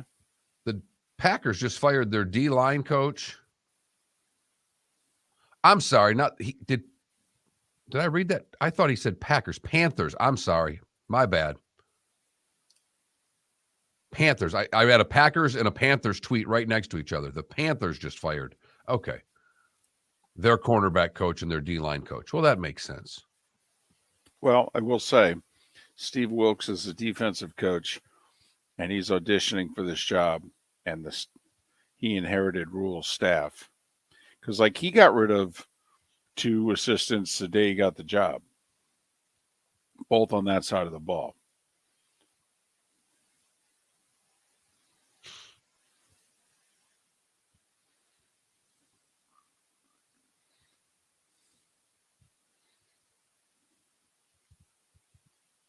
First off, Mello, I don't think FGCU has an SID. He left 2 months ago to go to Maryland. And if they have, really? Yeah. Haven't reached out to us. I can reach out to them. I'm not interested. No Coach Chambers on the bonus hour. You think he's going to do an interview with us at 6 a.m.? No, at 9 a.m. bonus hour. He's in Los Angeles. Oh no, but I'm saying later. Another day. Yeah, maybe. Maybe next week they come back home. I can make it happen, is what I'm saying. Yeah, we could make it happen. We have to have the interest to make it happen. Who are you talking about? I'm sorry. Pat Chambers and FGCU men's basketball.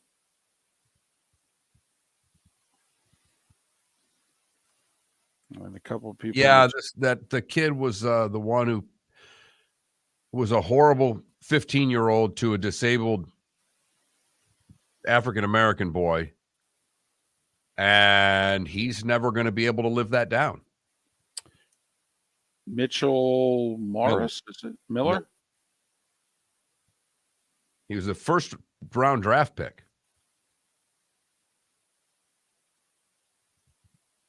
And then the only place he's been able to play the last couple of years is the USHL, and I think he's been the player of the year both years. Problem is, up until like unbelievably recently, like the last 2-3 weeks, he had never apologized to the boy or the family that he bullied and treated horribly. And so the Bruins signed him midway through or early last week, and he made it until the weekend before the backlash. And the Bruins released a statement yesterday saying, we were kind of led to believe it was an isolated incident. This is their story. And once we found out that this has gone on for years, with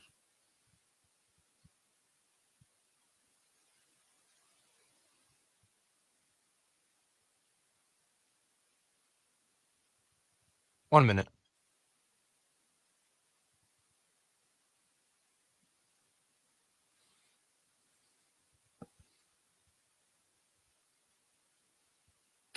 Mello Chambers would not have done an interview in the 6 a.m. hour on a game day on this show.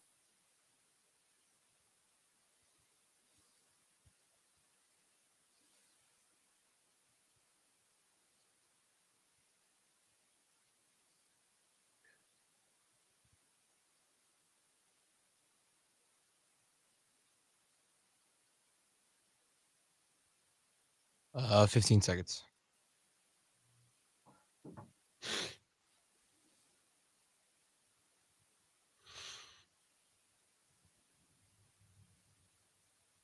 Here we go.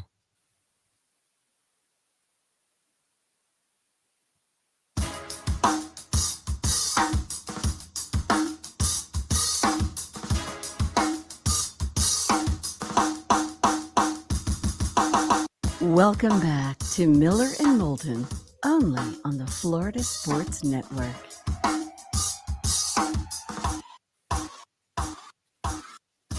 "21 minutes after the hour, Miller and Moulton, Florida Sports Network, floridasportsnetwork.com. Brad Gillie, PRN, NASCAR radio on Sirius XM. We'll put the NASCAR season to bed, and Ross Chastain's amazing run all the way to the final and finishing second overall in the points championship. Not bad. As he said post-race live on NBC afterwards, well, how many of you had the one car on your bingo card February 1st? So we'll talk to Brad Gillie and put the NASCAR season and Ross Chastain's remarkable year to bed coming up in about 15 minutes' time. David, you've been to Athens a ton. Have you ever seen it anything close to what you saw on Saturday?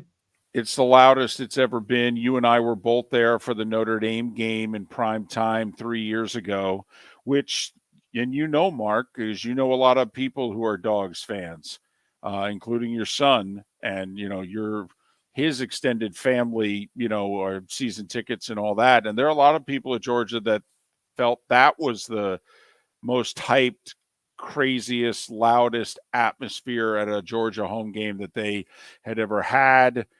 There's only two other games apparently in Georgia football history that, in terms of the significance, even compare to the game that got played Saturday. There was an 83 game against Auburn in which the winner won the SEC. This was before we had an SEC championship. It was the year after Herschel, oh, by the way. And apparently there was a game in the 40s against Georgia Tech that both teams were highly ranked, and Georgia won and finished, I guess, second in the official AP poll, but actually won the national championship in some other polls. And if you go to Sanford Stadium and you look, they actually list that as a national championship. So they've got 3 national championships listed. They've got that one, they've got 80, and they've got, last year. So no, it was very loud. And Mark, it was so loud that I was thinking that you and I may have to amend what we've said is the last great home field advantage is college basketball. I actually think we've seen here this year in a few instances where the home crowds have really made a difference in some college football games. And they did in Tennessee for the Tennessee win over Alabama, and they certainly did in the Georgia win over Tennessee. What did you have, 7 pre-snap penalties in the game? Correct. And this is a veteran group on offense with a veteran coaching staff, and they do it by hand signals. So they don't do it by talking in helmets or running in play. I mean, the whole thing is hand signals, and you would like to think that the hand signals are the same home and away. But for whatever reason, they were a mess. And the other thing which was evident was that, Georgia's been playing in big games now for 6 seasons. I mean, you go all the way back to 2017, the SEC title game against Auburn, the great semifinal against Baker in Oklahoma, and then obviously the national championship game. And you can go back, the 2 or 3 other SEC title games, some big regular seasons, the home and home with Notre Dame. Georgia's played in 12 big games here in the last 6 years. This is Tennessee's first, and it showed. And first one on the road for certain. Yeah. And the one thing I would say is you would think by now that the Georgia movement on the defensive line would not be that effective on other teams' offensive lines. Or the other side of it is, why isn't everybody on defense creating some sort of last-minute shift? Because what Georgia does affects another team offensive line. It causes penalties. There's no two ways about it. Stetson Bennett, apparently some Tennessee fans got his phone number. And so the night before the game, he said over 700 phone calls. And so if you're wondering why it is when he scored the first Georgia touchdown of the game that he got up and he did the whole phone call thing, it was the Tebow LSU game from back in the day when they got his number and he did the same thing. So yeah, the game had a little bit of everything. Good point in our Twitch chat room, and we made the observation as well when and I believe it was Kirby, when Kirby couldn't hear Jenny Dell's question, okay, before kickoff, and Kirby had to turn to her and go, "I'm sorry, I couldn't hear what you said," and she obviously is literally rubbing shoulders with him. All right, so kind of gave you an indication. Oh wow. It's pretty loud, huh? Yeah, it really was. It's the loudest I've ever heard. And I was there for the blackout mark against Auburn in 2007, when they hadn't worn those jerseys in forever and the place went nuts. And, I've been there for a few. We were there for the Notre Dame game in 2019. They hosted Alabama in 2015 when they were undefeated. Been there for a few big ones. That was the craziest atmosphere. How was the CBS ticket distribution? Was it as crazy? I mean, I know in times you were like, you've given me tickets to big games. You asked ahead of time and they put tickets away for you. That was nice of them. But I know in Athens, it's an even tougher ask because, there's this golf course not too far from Athens where they have a tournament. Right. And it seems that a lot of the people that are members or higher ups at that golf course are also fans of this Georgia football team. Yeah. So I'm just curious if tickets to dignitaries became a problem in and around the booth on Saturday. Well, put it this way. I was smart enough to not even ask. Okay. I mean, to think that they would get as far down the pecking order to get to Moulton for this game would be ridiculous. So I didn't even ask. But Mark, you do bring up something which is funny because obviously the SEC has made the decision. They made it 2 years ago that they're going to leave CBS and they're going to all in with just ESPN and their family of networks. And that's fine. Okay. Because they're still making a ton of money in the whole deal. And I don't know if the fans really care what networks televise in any games. We'll see. But when they made that decision, I remember turning to somebody with CBS and going, does the SEC realize that CBS carries the Masters? Because all those passes to Augusta that you guys have been handing out to all the SEC ADs and prominent members of the athletic department, do they realize those go away? Okay, because if that gets out, they may reverse this decision. You're damn right. Do the university presidents and ADs know they can't go to Augusta beginning in 2024? That's a great point, because I think for the SEC fan, if NASCAR is not their second favorite sporting event, the Masters is, if you know what I mean. He's carry a little weight in the South. It is also why, I mean, forget whatever fans think. I mean, within athletic departments and universities, Vern is beloved. And he was beloved before he was the voice of the SEC. Okay, because as you said, Mark, they're all in on that little golf tournament in April. So that's where they think of Vern. And when Georgia honored Vern his last year, 2016, they honored him pregame. And Jack Nicklaus taped something and they put it up on the video board. And the band spelled out on the field, yes, sir, for Vern. So that's that ticket grab. Boy, oh boy, you are onto something there. It could be a rough spring in the SEC. Going to say that's what we're going to, I think, tell everybody next year when we're saying goodbye. We're going to shake their hands and go, hey, sorry, we won't see you at Augusta anymore. Wait, what? See a lot more Ohio State hats and Michigan hats. That's right. Folks of the Midwest are going to be like, wow, this golf tournament's pretty cool. Miller and Moulton. We ever do a poll question, by the way? I did not put up your South Florida poll question. Right. Just, I don't have the same interest in that. Fine. I'll throw it out there for the 17 people that care about the South Florida Bulls. Who do you want to be your next head coach? Dan Mullen, Scott Frost, Manny Diaz. Vote accordingly.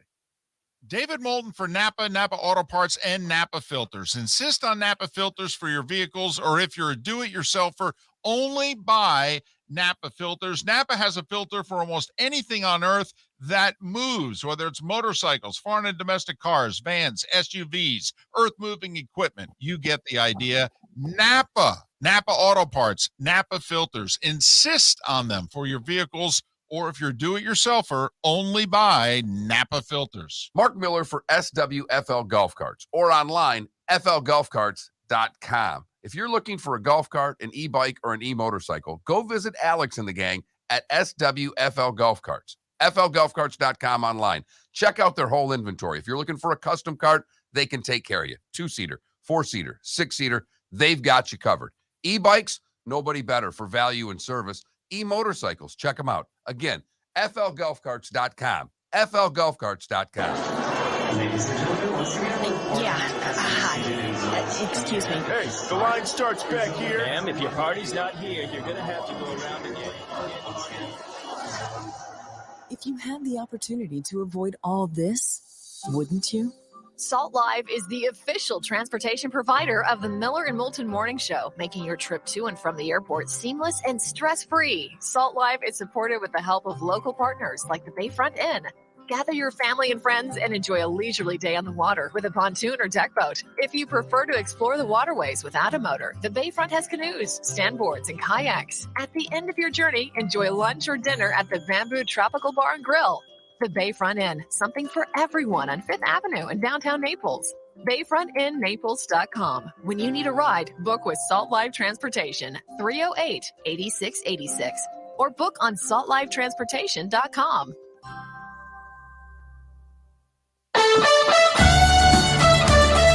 You are listening to Miller and Moulton on the Florida Sports Network.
It doesn't matter to me, man, but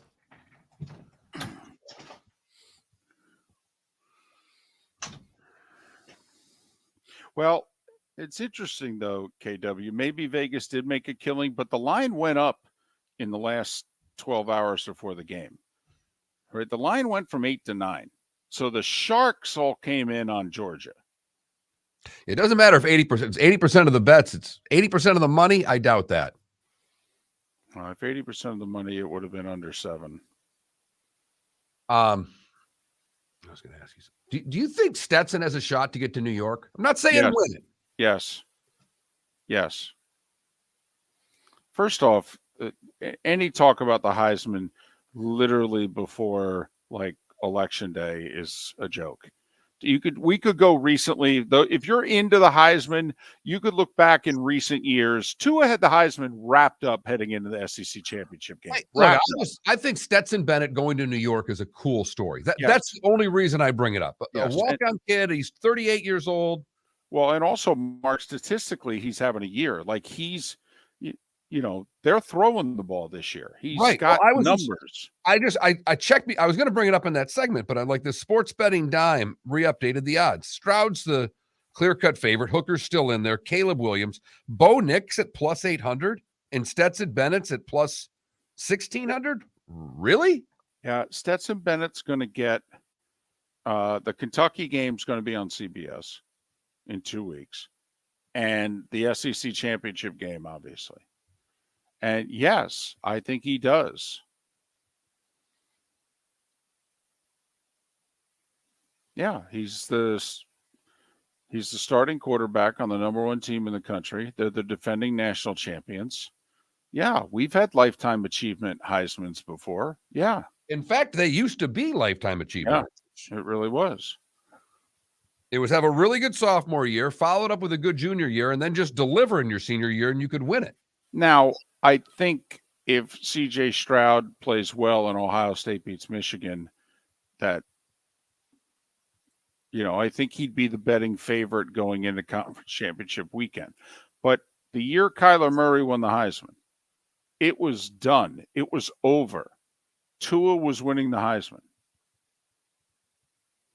Brad Gillie's on hold. And Tua didn't play well and got banged up in the SEC title game. And Jalen Hurts had to come off the bench and save their butt. And Kyler Murray won the Heisman in a runaway.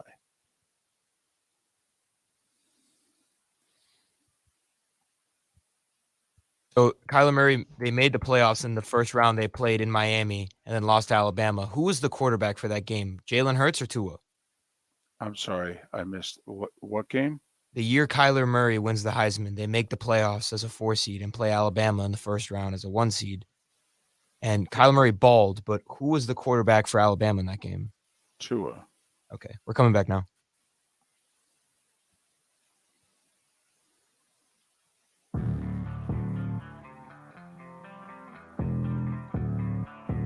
Thanks for listening. And now, more of Miller and Moulton on the Florida Sports Network.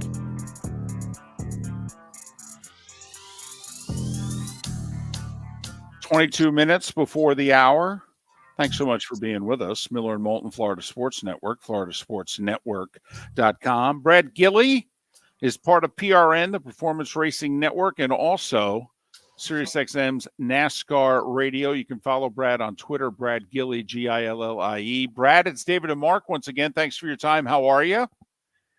I'm fantastic. How are you guys doing? Well, we are doing well. First things first, the season being over, the new car. My guess is last night on the radio, you were still just focusing on Phoenix and the race that was, but you've probably taken a moment to think about the season that was. How was it? You know what? I think overall it was pretty good. There are some growing pains along the way with the new car that NASCAR introduced for the Cup Series, but they'll work those things out. But ultimately, we end the year with 19 different winners. And in 36 races, if you think about that, 19 different people went to victory lane in points races. And that's more than half the field. We had 5 new winners. We had storylines pretty much week in and week out. And then we came down to a championship where we had 2 past champions going after 2 drivers who made it to the championship race for the first time. And I think all in all, the competitiveness that we've seen from just statistical data, from passes on the racetrack to cautions to everything else, everything was up in a good positive way. So I think they did a great job, and they've got a lot of work to do still. And I think they'll continue to do a great job in the offseason. And passing and all those things didn't matter much yesterday because Joey Logano had the car to beat and really wasn't going to relent at any point, was he, Brad? No. He pretty much had the field covered. And it's funny, I was just listening back through all of his press conference audio from post-race. And from the time they won the pole starting spot, he basically had told his team, all right, we got him down. Now we just need to put our foot on him. And that's what they did. And it was not even just Joey Logano, his teammate Ryan Blaney, who finished second. There was a pretty big team effort that went on there that they had the field covered. And they did a really good job, not only with the fast race car, but they executed everything that they needed to do. They had solid pit stops all day. They made good decisions on the racetrack. And, that was kind of easy in part because they had a really fast race car. But they came to win, and they did it. And they did it in a pretty spectacular way. And Brad, obviously, Ross is our guy, within 40 minutes of what is our home base, so to speak, and this being the Florida Sports Network and him being an Alva, Florida guy. All right, your thoughts, and also I'm curious your audience's thoughts about him and Chase and getting hooked up there on that restart. Chase obviously thinks Ross did him wrong, and Ross clearly thinks, well, I was diving low and he tried to cut me off, and so he did it to himself. Curious your and your listeners' thoughts on another Ross Chastain controversial wreck. Well, first, let me say this. I'm a fan of Ross as well, have been for a while. My girlfriend is a huge Ross Chastain fan, and this even goes before he won his first race. And I literally have the best little video on my phone. I might have even tweeted it at one point where we were at Circuit of the Americas, and I just happened to be taking a video of her just watching the race in joy as a fan at the time that Chastain made the first pass for the lead. And it's just been great. So been following him for a long time, but especially a lot more closely now. And they've just done a fantastic job this year. Look, I look at that incident as Ross went first. And, we might have been talking less than a half a second that Chase Elliott went next. And when Ross is right behind him and they cross that start-finish line on a restart and he ducks low, if you wait, if you hesitate, if it takes you too long to go and you drive across the front bumper of another car, then that's on you. At this point in the season and at this point in the race, I do not feel that Ross Chastain had any obligation to lift. If we were the 4th race into the season at Phoenix, then sure, I would say, you know what, maybe sometimes you just sort of need to back it down and do whatever you need to do. But the same goes on Chase Elliott. A lot of times we see someone's front bumper hit the back side of another car. This wasn't the back bumper of Chase Elliott's car. This was the back side of his car. And we go, oh, well, that driver got into him. You know what? There are a lot of times where a driver actually drives across the nose of someone else and they end up spinning themselves out. That's the way I saw the situation. And let's be honest, whether you like Ross or you don't, he has been very open and clear about every incident that he's been a part of. And he's apologized for anything that he feels like he did wrong. When he doesn't get out of the car yesterday and apologize and says, look, I was holding my position and I went first and I had a nose, beyond his back bumper, then I believe him. So I do think that one's on Chase Elliott. It's a racing incident. Don't get me wrong. But for Ross, he was pretty confident that he did nothing wrong in that situation. Where's his popularity right now? Just it's easy in this little cocoon we're in, and we've seen the highlights from Martinsville a gazillion times. But just from coast to coast, how much did that move escalate his popularity? Yeah, what happened last weekend at Martinsville Speedway with the Hail Melon, whatever you want to call it, but him riding around the outside wall to race his way into the playoffs, his popularity not only within the sport, but outside of this sport and in sports and outside of sports in general has gone massively viral. I mean, we've never seen anything like that.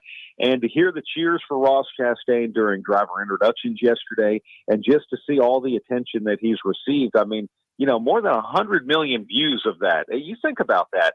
You know, that would be like a third of our country to begin with, who actually saw what Ross Chastain did in that particular move. So his popularity is there. Look, there are going to be some people, especially Chase Elliott fans, that are probably upset with him right now. And that's okay. You know, people are going to react to Ross Chastain, good or bad. But I think for the most part, there's a lot of good, because when you take an 8th-generation watermelon farmer from South Florida, as humble as he is and how much he is always talking about his upbringing, agriculture, and everything like that, it's been a while since we've seen just kind of an everyday person go out there and make it to the top ranks of NASCAR. And Ross is that guy.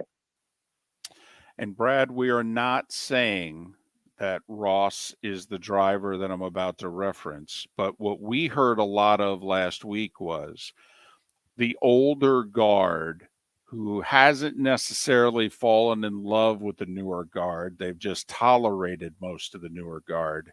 That the older guard NASCAR fans said that's a move Earnhardt would have done. Fair or unfair to all the other drivers who have come since. But that's what we heard last week. And so it's ironic to me, okay, that the, you know, Earnhardt move driver gets into it with Chase Elliott, because there was a time there in the late 80s where you couldn't get the 3-car and Bill Elliott to the same card show, if you know what I mean. Bill was not necessarily crazy about Dale for a few years there. No, he wasn't. You know, it's interesting. I was a huge Earnhardt fan. And I've always been one to not ever really compare anyone to Earnhardt because he was his own person. I don't know that Dale would have made the move that Ross made at Martinsville. And I seriously don't. Hearing all the other drivers talk about it and seeing the reaction, you know, people like Kevin Harvick going, boy, it takes a lot more than people realize to actually, be able to just put your head down and go against every single instinct you have and put it up against the wall and do that. I think what Ross Chastain, however, has shown throughout the season, and if you were going to compare him to Earnhardt, is very close to that. The biggest difference in it is instead of just getting out of the race car and said, I just meant to rattle his cage or, you know, whatever it might be, Ross has been a little more humble. And Ross has always said, look, I've got a lot of learning to do. There's still some things that I need to work out. You know, being in this part of the field is all new to me. So I would get that. And, you know, as far as the old guard and people who have been running up front year after year, look, up until about the last year and a half or so, the only time they saw Ross Chastain's back bumper is when they were putting him a lap down because he was driving for underfunded teams.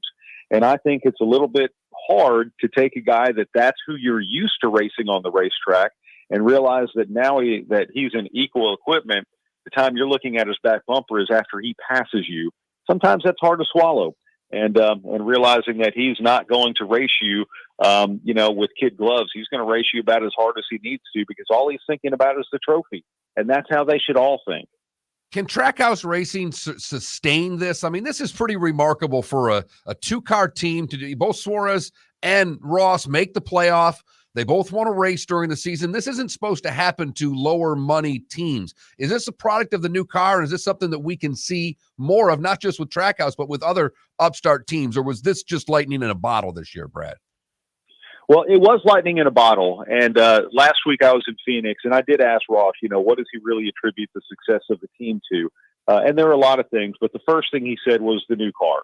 This wouldn't be possible without the new car, first and foremost. It put everyone on an equal playing field, and it really changed the game. But the other thing is the way Trackhouse Racing has gone about what they do. He was even talking about it during pre-race coverage. You walk up to their transporters, their haulers at the racetrack, and there's like neon lights shining down on you and different things like that. They've changed the game in the way that you do this as a race team. And they've broken from just the traditional pattern of how you go about treating just your team, the attitude, and all of that. And I think it's going to change the game in a big way. I think you're going to look at new teams coming through the sport. I mean, you look at Jimmy Johnson, a 7-time champion. He's now part owner of a race team, starting next year, along with Richard Petty. And I think you'll see a lot of that attitude change. I think you're going to see some of these teams who have been well established look at that and say, hey, they're over there being successful and they're having a lot of fun while they're doing it. What do we need to do to change our attitude? And I think it means everything. So they had the opportunity with the new car, but they've taken it and really turned it into a true family atmosphere. And like they say, and that's how they run their business, and it seems to work. Brad, thanks for making time for us throughout the season. Enjoy your off season whenever that begins, and it'll be short. And hopefully we can talk between now and Daytona. Man, I love it. Anytime, and really appreciate you guys. Y'all have a great one. Brad Gillie, PRN Racing, the Performance Racing Network, and he's got the big shows on NASCAR radio, including post-race and 2-3 hours of phone calls, in which you want to know who's to blame for certain wrecks. You listen to Brad Gillie's show post-race, and you find out what the fans are thinking. It's a good show if you're into racing. It's very much the post-game college call-in show. They are very similar. You can see why the SEC fan is the NASCAR fan, because Arkansas post-game sounds a lot like NASCAR post-game. Ooh, look at you going Arkansas post-game. Arkansas losing to Hugh Freeze. Okay, you're Auburn. Lane or Hugh? Lane! Well, okay. All right. Wow. Beating Arkansas doesn't get you the job. I want Lane Kiffin. Well, I want Lane Kiffin too if I'm Auburn. That would be my first call. Here's the good thing. The guy who you're calling second will say yes. That's the good thing. I mean, I know he just got a new deal, $5 million a year at Liberty. I mean, he's going to get a lot more than that and go to Auburn. He's going to get a lot better players at Auburn. By the way, you think Matt Campbell should have taken a job when he had the opportunity? Yes. I do. You don't hear his name anymore for any of these jobs. It's funny how that works. You go 3-6 at Iowa State. It's funny how that works. Mm-hmm. You might want to consider that Georgia Tech job if they come calling. By the way, if I'm Georgia Tech, I'm calling Dion. Might not be my first call, but I'm interviewing Dion. Mark, you live there. Dion's a big deal in Atlanta. It's a huge deal in Atlanta. Becoming home, so to speak. Yeah. Huge deal in Atlanta. Mm-hmm. So, and that program is dead in Atlanta. It's dead nationally, but it's dead where it lives. So, just throwing that out there. It's not the worst idea I've ever heard, that's for certain, because it would breathe life into that program quickly. The reason why I came up with the poll question that I did, which we didn't go with today, and that's fine, okay, is South Florida fired their coach. They're going to aim big. Now, you may think the job is I'm just telling you, they're aiming high. Okay, fine, you aiming high. Dan Mullen, he's available. Scott Frost, he's available. They've both had success in the state. Hell, ask a Canes fan about Manny Diaz. But here's the other reason why I mentioned Manny Diaz, is that there's 30 guys that are going to transfer from Miami. He recruited them all. They could transfer to South Florida. David, if you were Dion, would you take the South Florida job? Wow. Because I would offer it to him. I'm asking, would you take it if you were Dion? No, because I'm holding out for a Power 5 job. And I got my kid playing for me. So, no, I'm going to hold out a little while longer. All right. I agree with that, by the way. But if you're South Florida, you got to make that call, though, don't you? Absolutely. I wouldn't take it if I was Dion. Wouldn't touch it. Now, if we put Dion on that poll question list, would you ask him? As a matter of fact, I would. You talked me into it. Damn it. It's a South Florida poll question coming up next. David Moulton for Napa Auto Parts, and Napa Filters. Insist on Napa filters for your vehicles, or if you're a do-it-yourselfer, only buy Napa filters. Napa has a filter for almost anything on earth that moves, whether it's motorcycles, foreign and domestic cars, vans, SUVs, earth-moving equipment. You get the idea. Napa Auto Parts, Napa filters. Insist on them for your vehicles, or if you're do-it-yourselfer, only buy Napa filters. Mark Miller for SWFL Golf Carts, or online, flgolfcarts.com. If you're looking for a golf cart, an e-bike, or an e-motorcycle, go visit Alex and the gang at SWFL Golf Carts. flgolfcarts.com online. Check out their whole inventory. If you're looking for a custom cart, they can take care of you. 2-seater, 4-seater, 6-seater, they've got you covered. E-bikes, nobody better for value and service. E-motorcycles, check them out. Again, flgolfcarts.com. flgolfcarts.com. Ladies and gentlemen, Yeah. Hi. Excuse me. Hey, the line starts back here. Ma'am, if your party's not here, you're going to have to go around and get it. You had the opportunity to avoid all this, wouldn't you? Salt Live is the official transportation provider of the Miller and Moulton Morning Show, making your trip to and from the airport seamless and stress-free. Salt Live is supported with the help of local partners like the Bayfront Inn. Gather your family and friends and enjoy a leisurely day on the water with a pontoon or deck boat. If you prefer to explore the waterways without a motor, the Bayfront has canoes, standboards, and kayaks. At the end of your journey, enjoy lunch or dinner at the Bamboo Tropical Bar and Grill. The Bayfront Inn, something for everyone on 5th Avenue in downtown Naples. BayfrontInNaples.com. When you need a ride, book with Salt Live Transportation, 308-8686, or book on saltlivetransportation.com. Golfers, are you bored of the same old driving range warm-up routine that's not getting you the results that you want on the course? Power up your golf swing by adding resistance bands to your range sessions with the Orange Whip Golf's Power Strap Kit. Featuring band attachments to your feet and hips, Power Strap resistance training will boost clubhead speed, increase power, improve flexibility, all with just a few swings. Buy a Power Strap Kit today. Go to orangewhipgolf.com and use code Miller10 to receive an additional 10% off the already great price of $119. Don't miss the Miami Dolphins watch party every Sunday at the Seaside Bar and Grill in Bonita Springs. Presented by Clutch Vodka. The Seaside will be serving Clutch Vodka drinks, including the awesome Bloody Mary bar at the Seaside. If you can't be at Hard Rock Stadium, come have fun at the best place in town to watch the Dolphins and enjoy the best, clean, crisp, smoothest vodka. That's Clutch with a K. Miami Dolphins parties every week at the Seaside Bar and Grill on Old 41 in Bonita Springs. Powered by Clutch Vodka. You are listening to Miller and Moulton on the Florida Sports Network.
Can't even see through these things.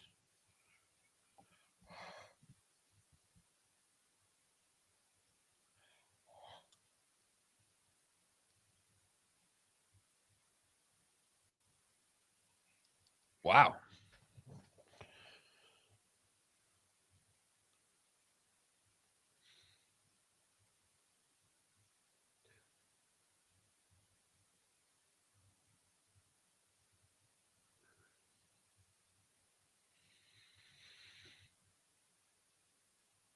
And we don't think that's a question, Jeff, because we think that you can only go so far at Ole Miss and you can win a title at Auburn. That's the difference. but I get what you're saying.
Man, the Falcons killed me, or I might have won some money in the NFL this weekend. I'm in a pretty big pick 'em, just picking winners. And I had a decent week, but if the Falcons would have won that game, I'd only had one loss. I got all my upsets wrong. I lost all my upsets close. I had Atlanta over the Chargers. I had Washington over Minnesota. I had the Jags. That was mine. I didn't take Seattle. I had Seattle too. I took Seattle. Yeah. 10 seconds. I got some Tua stats here. I was just told again how much I suck. Here you because go. now we're doing the sarcastic thing.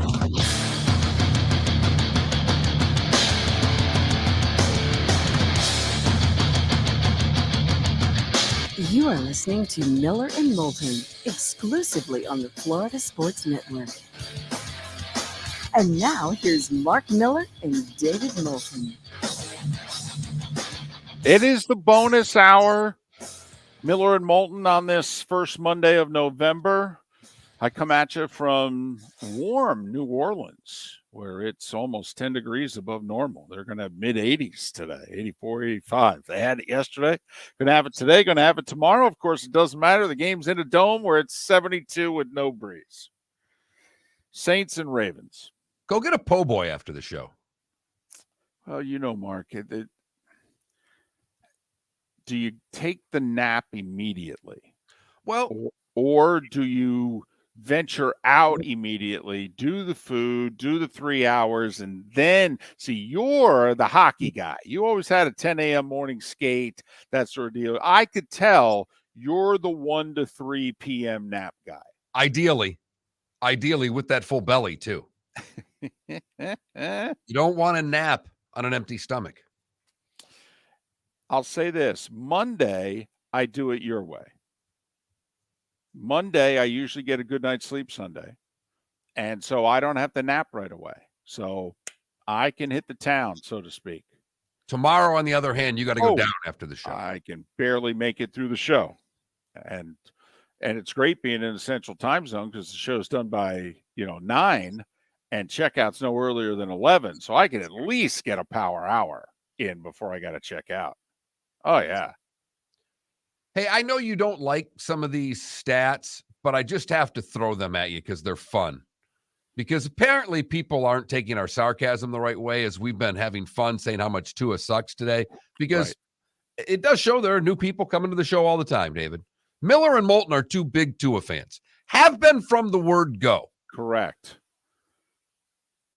And so please know when we say Tua sucks, that's because we have been told we suck for 2.5 years because we have been Tua guys. So now that Tua clearly is not sucking and clearly is the Dolphins quarterback for the foreseeable future, we're just having some fun. Every time someone says something positive about Tua, which is usually Mark, rattling off a stat or saying something this really impressed me, I get to come in and go, Mark, Tua sucks. Don't you know? But here he's 5th in yards per game at 283 yards per game. He's 3rd in completion percentage, just Wait, under slow 7. down. Slow down. See, just let it soak in. Mark, let the suckiness soak in. He's 1st in the following: net yards per attempt, adjusted net yards per attempt, yards per attempt, touchdown percentage, QB rating, QBR. If you care about any of those things, Tua is number 1 in all of those statistical categories. Whatever. See, that's my role in this. This is how this works. He's the nice guy. I say he sucks. Yep. Can't suck enough. Exactly. Which is Miller and Moulton's way of sticking our collective middle fingers up in the air at all the people who have crushed us for the last 2.5 years, because we have just said, I don't know. I think Tua can play. I think this is more on the Dolphins than Tua. And the line's still poor. Yeah, right. He's still doing this with a below average offensive line. Right. But above average wide receivers, Ooh, that helps. He's on pace for 2,000 damn yards. I'll tell you what. You got to get a quarterback. But are we sure the second most important position now in the 2020s NFL isn't a number 1 wide receiver? Because Stephon Diggs made a pretty big impact in Buffalo. This Jamar Chase guy's had a pretty big impact in Cincinnati. Are we sure Tyreek Hill, the Dolphins giving up what they gave up to get Tyreek Hill? A.J. Brown in Philly? Right. Kind of helped Jalen Hurts out a little bit, huh? A little bit? A little bit? Are we sure the second most important position is not left tackle anymore? It's get a number 1 wide receiver. Not a good number 2, but a number 1. Which is why, by the way, you shake your head at what's going on in Las Vegas and going, how do you guys suck? You got Devontae Adams. And to your point, though, even in Seattle, you've got a Metcalf and a Lockett there. Right. I mean, right. Geno Smith has got receivers there. Don't kid yourself. Quick sidebar. You earlier in the show were talking about some of the SEC teams, LSU, Texas A&M, that are playing redshirt freshman tackles. How about Seattle doing this with 2 rookie tackles? Remarkable. Man, oh man. Geno's making about what? $1 million? $3 million? Something like that? Man, it's like having a rookie again.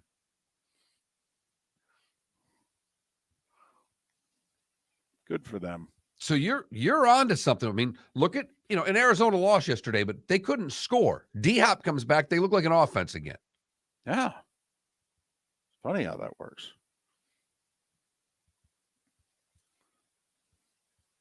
So that's we're just pointing it out. That's all we're having. Come on now. We took a lot of grief for 2.5 years. We didn't yell at anybody. We didn't say, we're not those hosts that, say, oh, you're an idiot. You're a blankety blank. Don't criticize us. No, we get a lot of things wrong. Okay. Sometimes we're just flat out dumb. In fact, 3 of the 5 games that my daughter picked this week, she got wrong. I'm blaming her again. Right. Once again, Mark was smart last week. This week, his daughter's an idiot. All right. I mean, that's how we roll. So we just took it. That's all. We took it 2.5 years. We just took it. But now, come on, you got to give us a little fun, little bit. Come on, little bit. It's just our way of having fun. So the daughter comes to me Saturday and says, so who did we pick, Dad? Where are our games today? What's going on? And she was very mad that I picked Tennessee because she tells me that she would have rather picked Georgia, but neither here nor there. But we're watching North Carolina, and they get a 10-point lead. They kind of struggled a little bit. The quarterback got it going, and they get a 10-point lead and give up a touchdown late. Mm-hmm. And she learned a valuable lesson. Wow. Your cover. Man, you are teaching her so much this year. You've taught her how to play gin. We know what point spreads are, and now she understands the backdoor cover. Wow. She is just going to make a fortune in middle school. If she gets through it, she'll make a fortune. Well, yeah, she's going to, well, like you said last week, you're going to have to send her to a Catholic school because it's the only place in which they'll understand the gambling. Okay. And they'll actually cover for her. You'll have the principal and others that'll be covering for her. If she went to a normal public school, oh, she'd be kicked out of 2 of them. Okay. But no, and plus you're paying. So, and as we said, they'll bring her in, they'll fake discipline her, and then they'll say, hey, before you leave, you got one of those betting sheets? Okay, I got to make my picks. Right. That's a Catholic school education right there. That gets you set up for the real world. But it was a bad week on the gambling front. And Lee had a tough week. First one in a while, because Lee's had a great year. But we all, by the way, everybody on the show took Tampa Bay, and the spread was -3. So we all have a push. So I was 3-3 with a push. And Mark/Maddie was 1-3 with a push, as was Lee. But Lee also got his game of the week wrong, and he got his college play of the year wrong. He had Air Force -7, and they only beat Army by 6. Weather didn't help, but hey, Dems the breaks. So Lee had a tough one last week. Yeah, he did. Yes, he did. Rough week for Lee Sterling. He'll be back on Friday. He had hit his first 3 big play games. So he's 3 of 4 this year, which is still outstanding in his big play, 75%, but he'd rather be 4 of 4, that's for certain. But it didn't go that well for him. It didn't go that well for me. David had a really good week. He went 3-3. Exactly. Oh, the 3rd best week of the year for me. 3-3-1. Are you kidding me? I might bet 11 games coming up this weekend. That's how hot I feel. And you got to admit, Mark, with some of the weeks that I've had this year, 3-3, I feel like I'm on fire. I feel like the thermostat in this room, which is right now 64 degrees, is like 75. Well, and I know, and I, if I'm not mistaken, you missed one of your early games, and you hate playing from behind when you're doing this. That's why that North Carolina game, I get a backdoor cover, go the wrong way, and I'm going, oh, really? Can't we be 1-0 to start the day?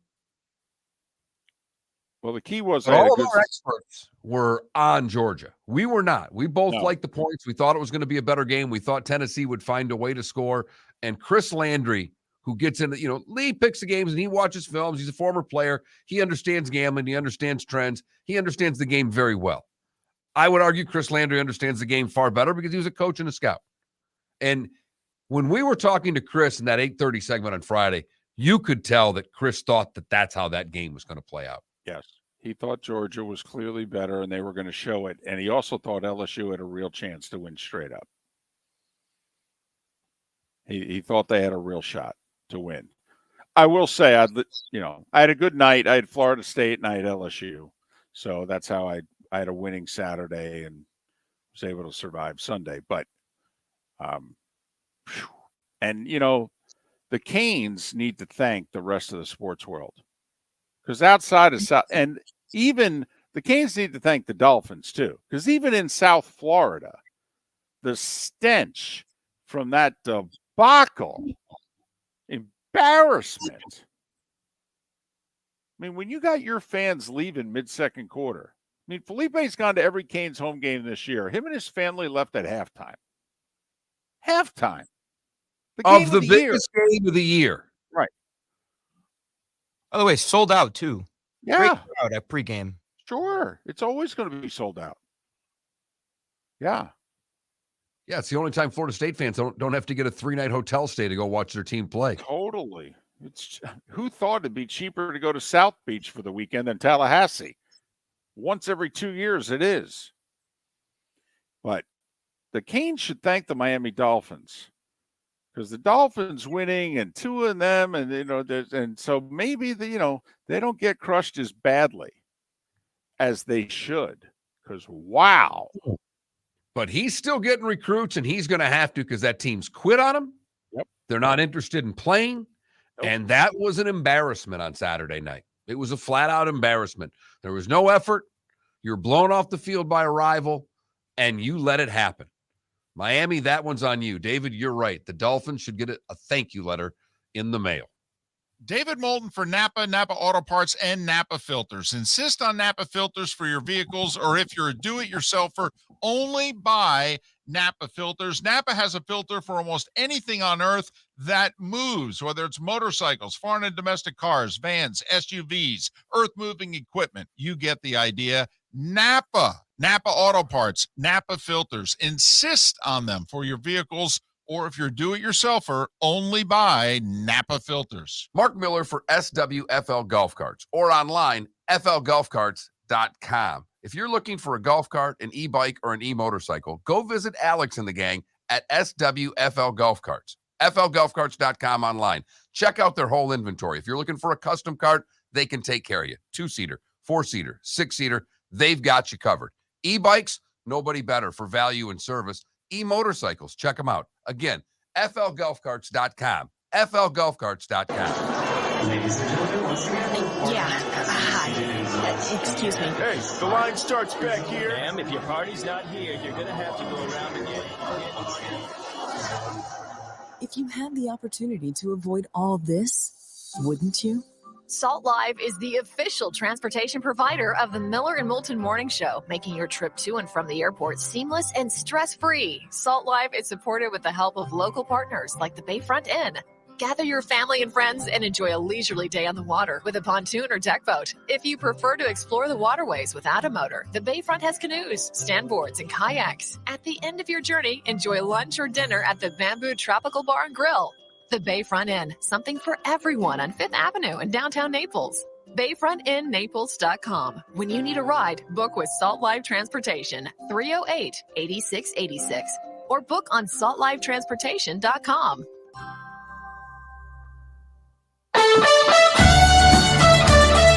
You were listening to Miller and Moulton on the Florida Sports Network.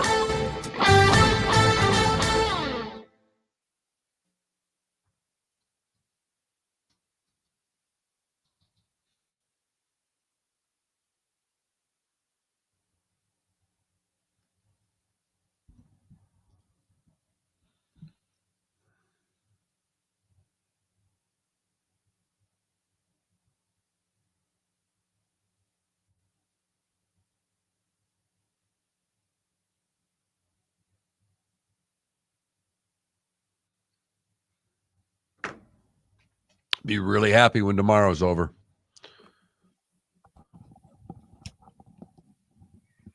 Oh, I just said I'll be really happy when tomorrow's over. I'm getting so many texts because somehow I'm a Pennsylvania voter as well as a Florida voter. Oh, I so know. my phone's non-stop. Between Georgia and Pennsylvania, I've been getting crushed. Oh, you're getting Georgia and Pennsylvania too? Totally. I mean, I feel as if Herschel and I are buddies. I'm getting so many texts from Herschel. Ron's calling me nonstop. It's getting a little annoying. It's funny. Haven't heard much from Ron. Only a couple times. Here's what I'm curious about. I'm a registered independent, and I'm getting hit up by the Republicans hard. Have not been hit up by a Democrat. Ooh. In Florida, Georgia, or Pennsylvania. That's interesting. It is interesting. Right? Tells me that the Republicans' organization's a lot better. Gamecocks SID says I'll check his availability on good head coach Beamer. Also, average Vikings fan, you said you're new to this gambling thing, but you have figured it out. Yes, when you lose, you have to bet more so you can make up the losing. And then when you win, well, you have to bet more because you're hot. Yes, you figured it out. I thought that was a pretty funny comment too. Yep. So I know you're new to this gambling thing. Yeah. Can you remind me really quick what Mattress Mac's claim to fame is? Is it mattresses? Well, it certainly isn't dressers. But how is it mattresses? Like, does he just He has sell a mattress store, like City Mattress. Yeah, like Matt. Oh, City Mattress is him? No, like no. City Mattress. Every God, city has slow big down. mattress. Listen, Oh, slow down and listen. Just Yeah. you really need to listen to the show more. No. I just No. You really need to listen to the show more. These are things that have all been explained. I on know they Miller and have, Moulton. but I need some reminding because there's a lot of things. Well, it's not a tough one. Mattress Mac. Okay. And he loves gambling. Well, he tells people they'll get their money back if he wins. See, that's how he covers. He owns the Gallery Furniture retail chain. Interesting. He bet $10 million in it overall. He made a series of bets on the Astros, totaling $10 million. And if all those bets came in, he won $75 million. So he won $75 million. Here's the thing, and I know it might bother you guys, but I know I could look these things up, but I don't know. I just like it better when you guys explain it to me. There is a picture, by the way, and because you would expect on Twitter, his handle is at Mattress Mac. Okay. He picked up a briefcase with his cash yesterday. Oh. Now I'm assuming he has more than one but he has a briefcase full of cash, and he's in his Astros jersey picking it up. Oh my gosh. Briefcase was $75 million. Well, my guess is he getting more than one briefcase, but for the photo op, he's showing you a briefcase full of cash. Biggest takeout in sports betting history? Yes. No one's ever won more money on a sporting event in this country. Unreal. Now, Logic Man, I'm told that's the best MLS match ever, though.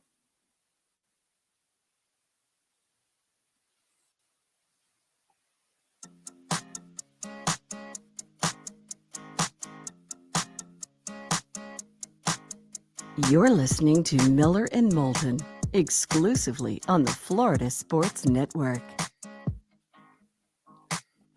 Miller and Moulton, Florida Sports Network, floridasportsnetwork.com. College basketball season gets underway tonight. And for those in the 239, FGCU is in Los Angeles. They're playing Andy Enfield's USC Trojans. I will say they get a very young Trojans team. He's playing a lot of freshmen. 15 and a half. What is this sport you speak of? It's November, not March. College basketball. It starts tonight. In March. No, this is like NASCAR starting with Daytona in mid-February. All right.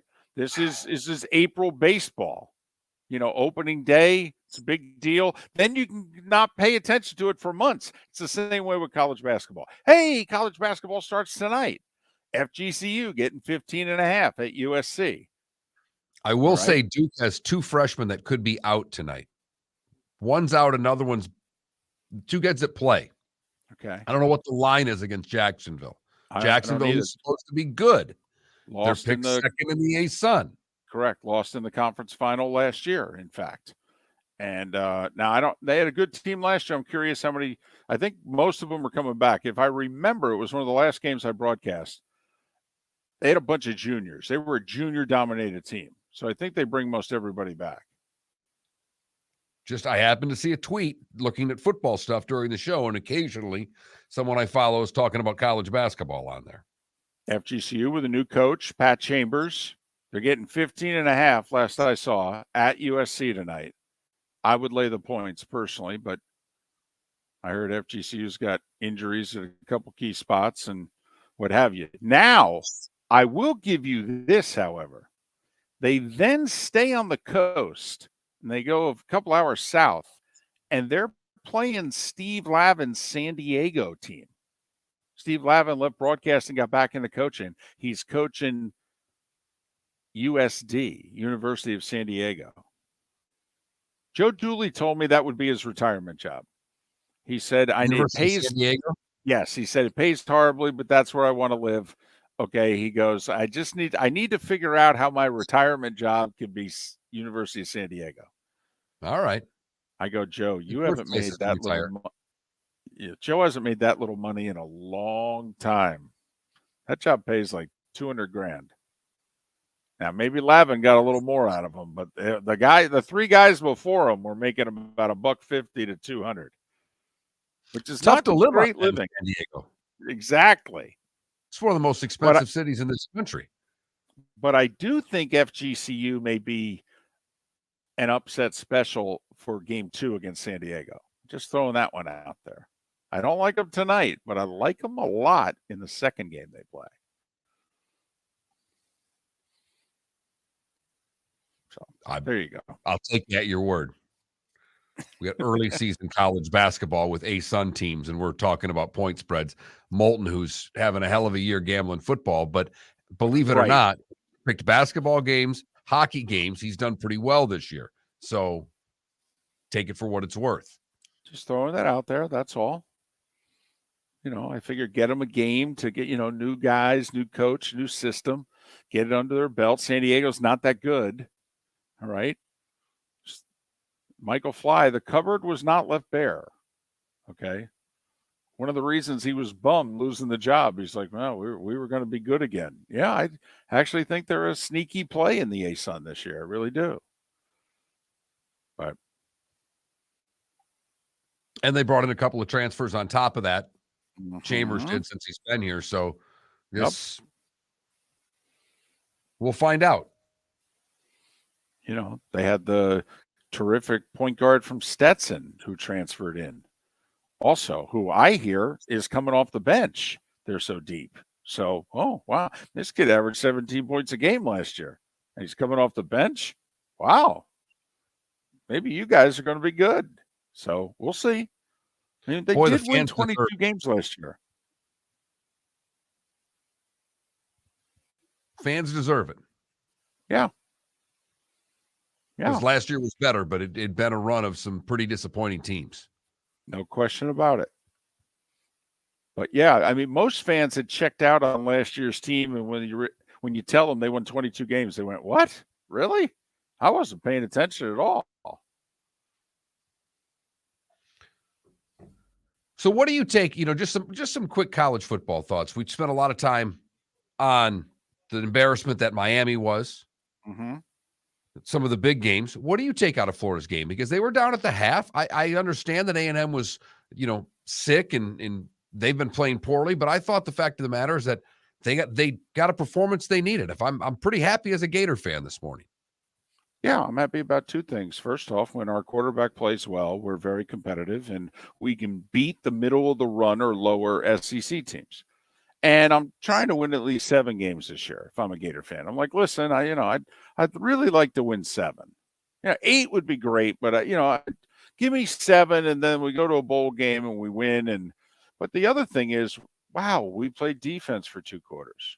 And I know it's against A&M's offense and all that, because I have to admit, I was watching the game in the Georgia press box, and I'm watching A&M put 24 points up on the board in the first half, and I'm thinking, wow, is this the worst Gator defense since like the 70s and 80s? Oh my goodness, this is embarrassing. Texas A&M can't get first downs against everybody else. But in the second half, Florida, it actually looked like, Mark, they made an adjustment, which, got to admit, haven't seen a lot of this year on defense. So, okay. All right, good. Now let's finish this thing off. If I'm a Gator fan, it's like, listen, the only loss it'll suck because I'm a Gator fan and I hate these guys. But from a who's on our schedule talent-wise, Florida State's ahead of us.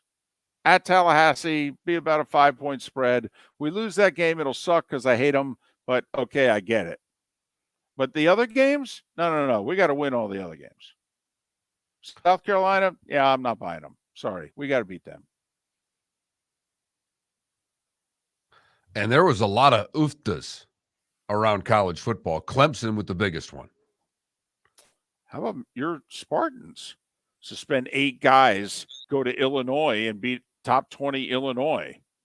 Brett Bielema, here's an idea. Kick a field goal. Oh, I like Brett too, but God. Well, I don't care. He went 1 for 6 on 4th downs. And not only that, the other game they lost this year to Indiana, he passed up field goals late, which turned out to cost them. They lost by 3. I mean, come on, Brett. I mean, you Especially can't with lose that game if you're Illinois. Well, especially with his defense. Their defense is like top 5 in the country. When you've got a good defense, you take points. But yeah, think about it, Mark. First college football committee poll comes out. Numbers 1, 4, and 6 lose. Now, most of us didn't think Tennessee, most of us thought Georgia was better, but Tennessee got ranked number 1 based on resume, fine. But the bottom line is numbers 1, 4, and 6 got beat. And number 2 was tied at the half. All right. And number 5 was losing at the half. And to Rutgers. Yeah. And I mean, that needs to be pointed out. And number 7 like was 52-17. Yeah. But they weren't losing in the third quarter to Rutgers. I mean, what do you think that Harbaugh halftime speech was? Oh, boy. Losing at the half at Rutgers? Oh, my goodness. And not only that, number 7, TCU's losing late third, early fourth to Texas Tech. It was a tremendous college football Saturday. And give it up to the Kansas Jayhawks. Yeah. For going and whooping Oklahoma State. Because they had been real start. Yes, it does. And that's a big deal for them. Do you know what that also means? It means every Power 5 school has gone to a bowl in the last 6 years, except Nebraska. And they're 3-6, and they'd have to win out to go to one this year, and they're not going to. Think about that. How far Nebraska's fallen. They're the only Power 5 school to not go to a bowl in the last 6 years. Yikes.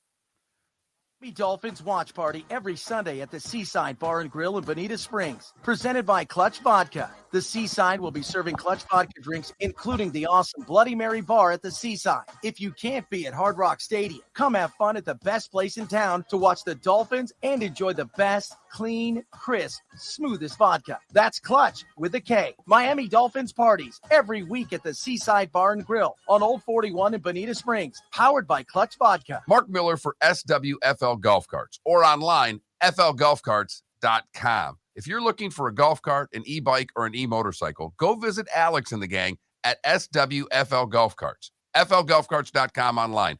Check out their whole inventory. If you're looking for a custom cart, they can take care of you. 2-seater, 4-seater, 6-seater, they've got you covered.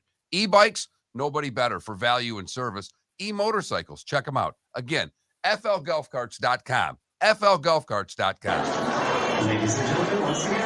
Hi. Excuse me. Hey, the line starts back here. Ma'am, if your party's not here, you're going to have to go around and get it. If you had the opportunity to avoid all this, wouldn't you?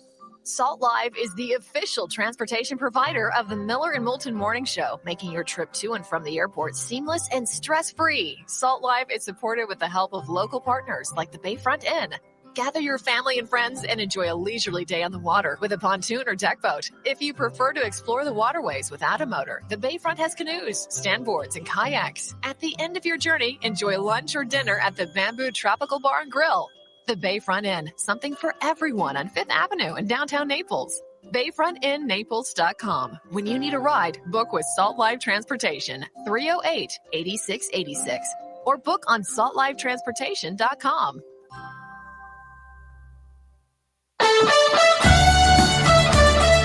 You were listening to Miller and Moulton on the Florida Sports Network.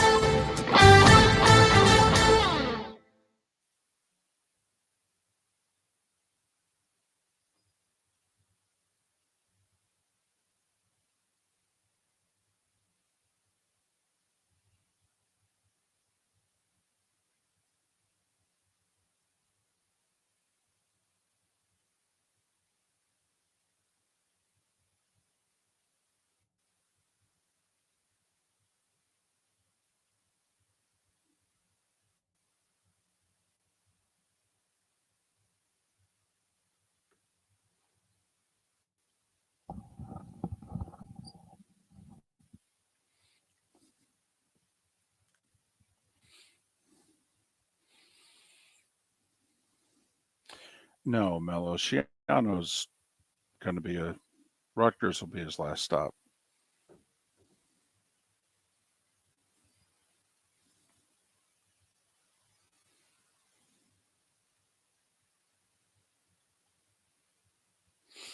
The problem for Schiano this go around at Rutgers is I think he can do the exact same thing recruiting that he did last time, where he got 5, 6, 7 years in and he started getting a lot of 3 and even 4-star recruits out of Jersey. But remember, he was playing Big East football then. He's got to play Big Ten football now. Look, even if he gets it going, and I'm not doing this because I'm a Michigan State guy, he's got to beat Sparty every year to be 4th.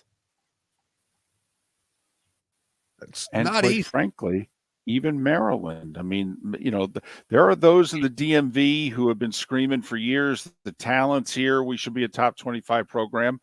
And the guy they hired who's having a good year this year, he's a local. And they've kept him for a few years. And he is starting to pay dividends on the recruiting trail. And they're having a good year. And they got Tua's brother as the quarterback transfer a couple of years ago. So they got a pretty good quarterback. And what do they mark? 4th in the East? Yes. Maryland? Yep. Huh. Having a nice little year. And they're having a nice year. They're 4th. They're 3-3 in conference. They're 6-3. They're going to a bowl game.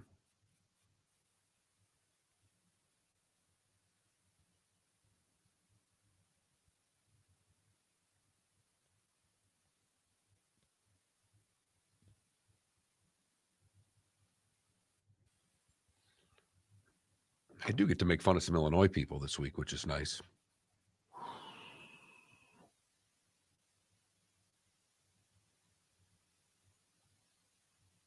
Yep, I do, Canada Relief. I don't think they'll lose a game all year.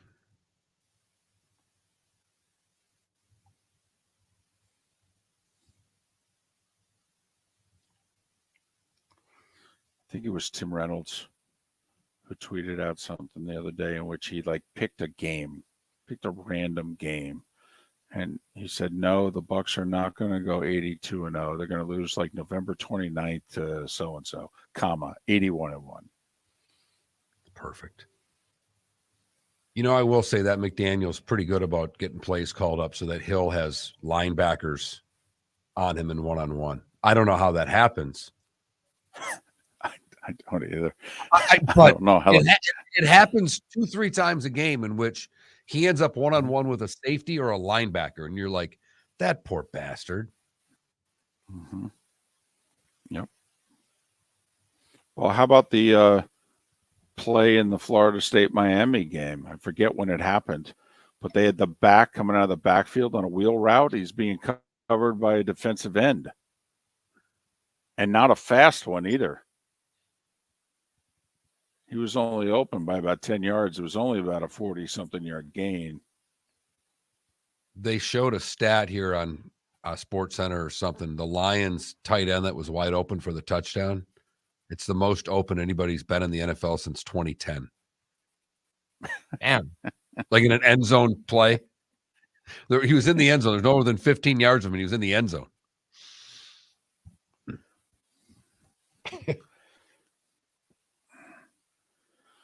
And yes, Bears fans, it should have been pass interference at the end, of course. It was just awful. But There you go.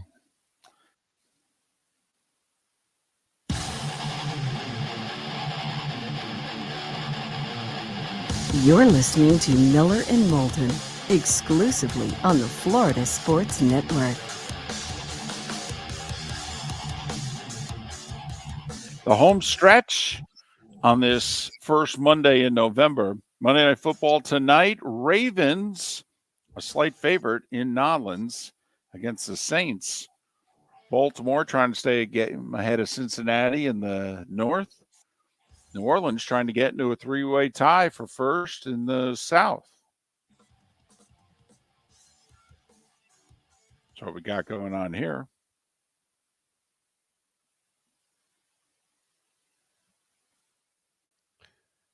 Well, I'll tell you what. Tua sucks. We figured that out. Right. And we did figure out a little bit of college football this week, and that's will make the end of this season. While you are still a big believer, you were looking like you were right with the Pac-12 or Pac, because they are still in this somehow, some way. Yeah, Oregon hasn't lost since Georgia blew them out. Now, the question becomes at the end of the day, would people, if a team wins 12 straight, Mark, you kick see, I look at this, if you're a UFC fan, you've had rematches like this. We're boxing guys. This has happened before. You pound me. I go for 2 years and pay my dues. I fight, 9 times. I win them all. Okay, you turn around 2 years later, it's like, well, I think you got to fight Moulton again. Seriously? I beat the crap out of him. Well, I don't know what to tell you. He beat everybody else. Hey, there's no one else for you to fight. He's the number one contender. I mean, would the committee give Oregon, if they're the ones, because they're going to be consensus 6, I believe, from the committee, will they give them a second crack at Georgia in Atlanta, by the way, the same place where Georgia pounded them? I think the simple answer to this is, can you tell me what the final score of the Ohio State-Michigan game is? Well, there you go. I mean, because that to me is the overly simple answer. If that turns out to be a game, would they take Oregon over the loser of that game in what's considered a really good game? Because that's what you're then looking at. You're looking at Georgia beating somebody down, and that's their one loss, or a close game between another playoff team, and that's their one loss. Right.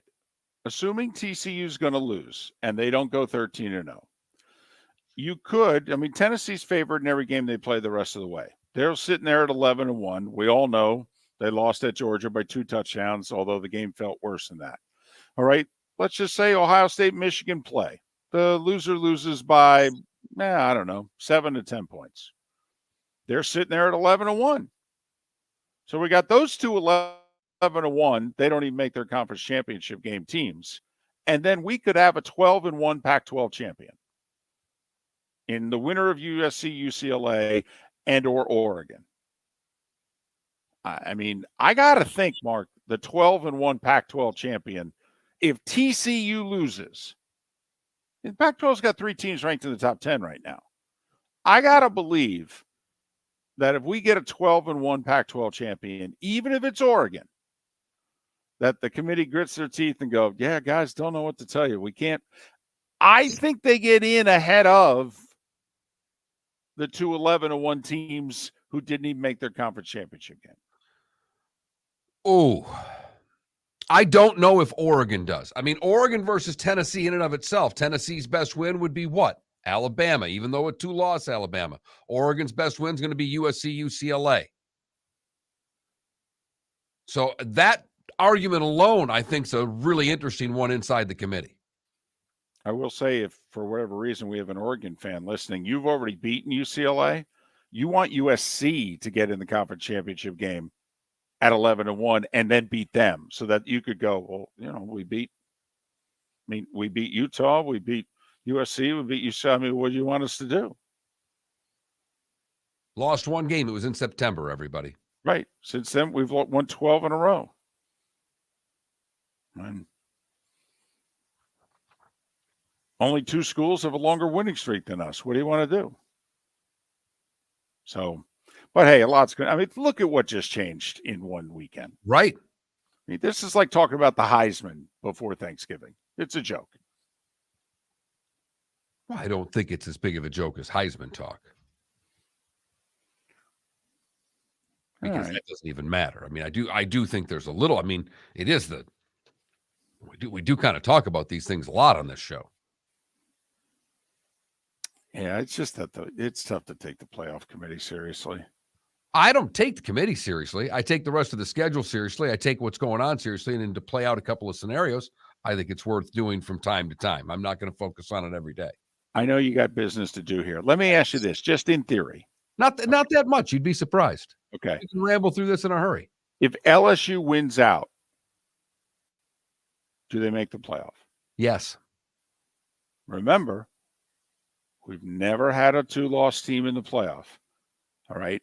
Penn State won the Big Ten 6 years ago at 11-2, beat Ohio State, and they put Ohio State in and left Penn State out, which in theory, if LSU wins out, they will beat Georgia for the SEC championship.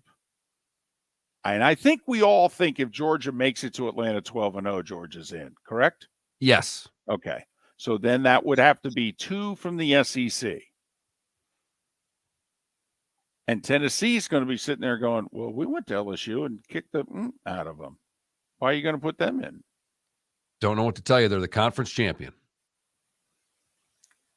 So your theory is basically the SEC champion will get in, period. Yes, period. Okay. All right. Remember, LSU was 10th. Committee had them 10th last week. We had 1, 4, and 6 lose. How high does LSU go? And you think Oregon's a lock at 6. I would not be surprised to see LSU ahead of Oregon. I think Oregon's a lock at 6, but I think LSU is going to get to 7. It's time for someone to take back this segment, if for no other reason than to stop David from talking about Meghan and Harry. Here's Mark Miller with Today Was the Day When.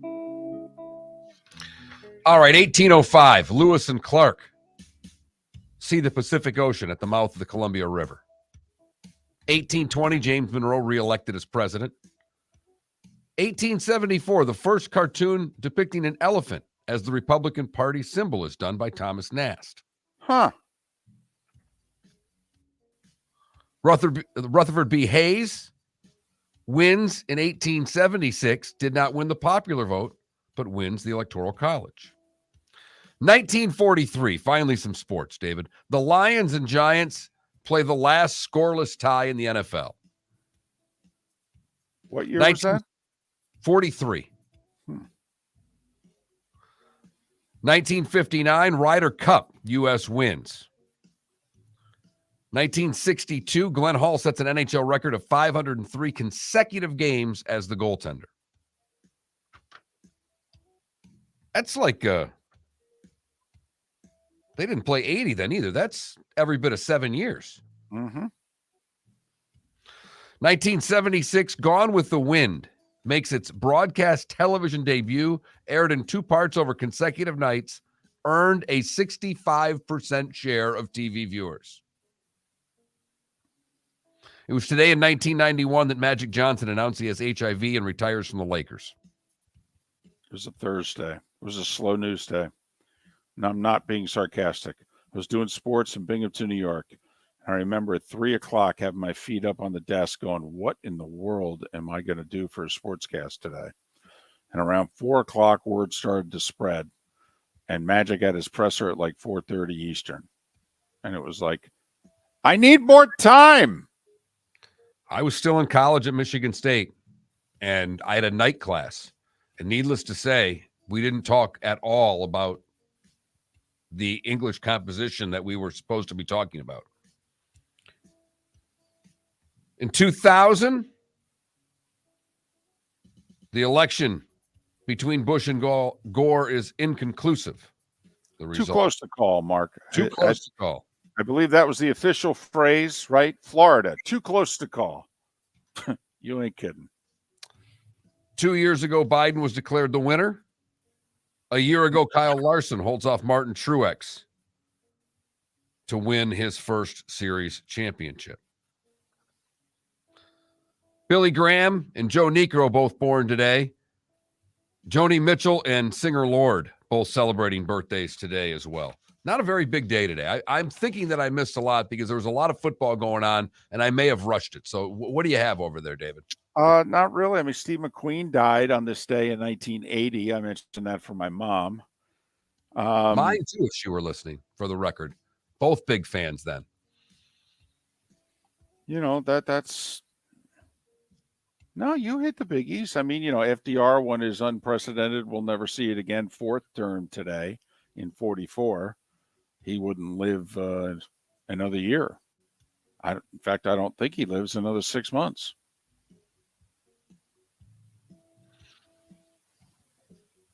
That's about it.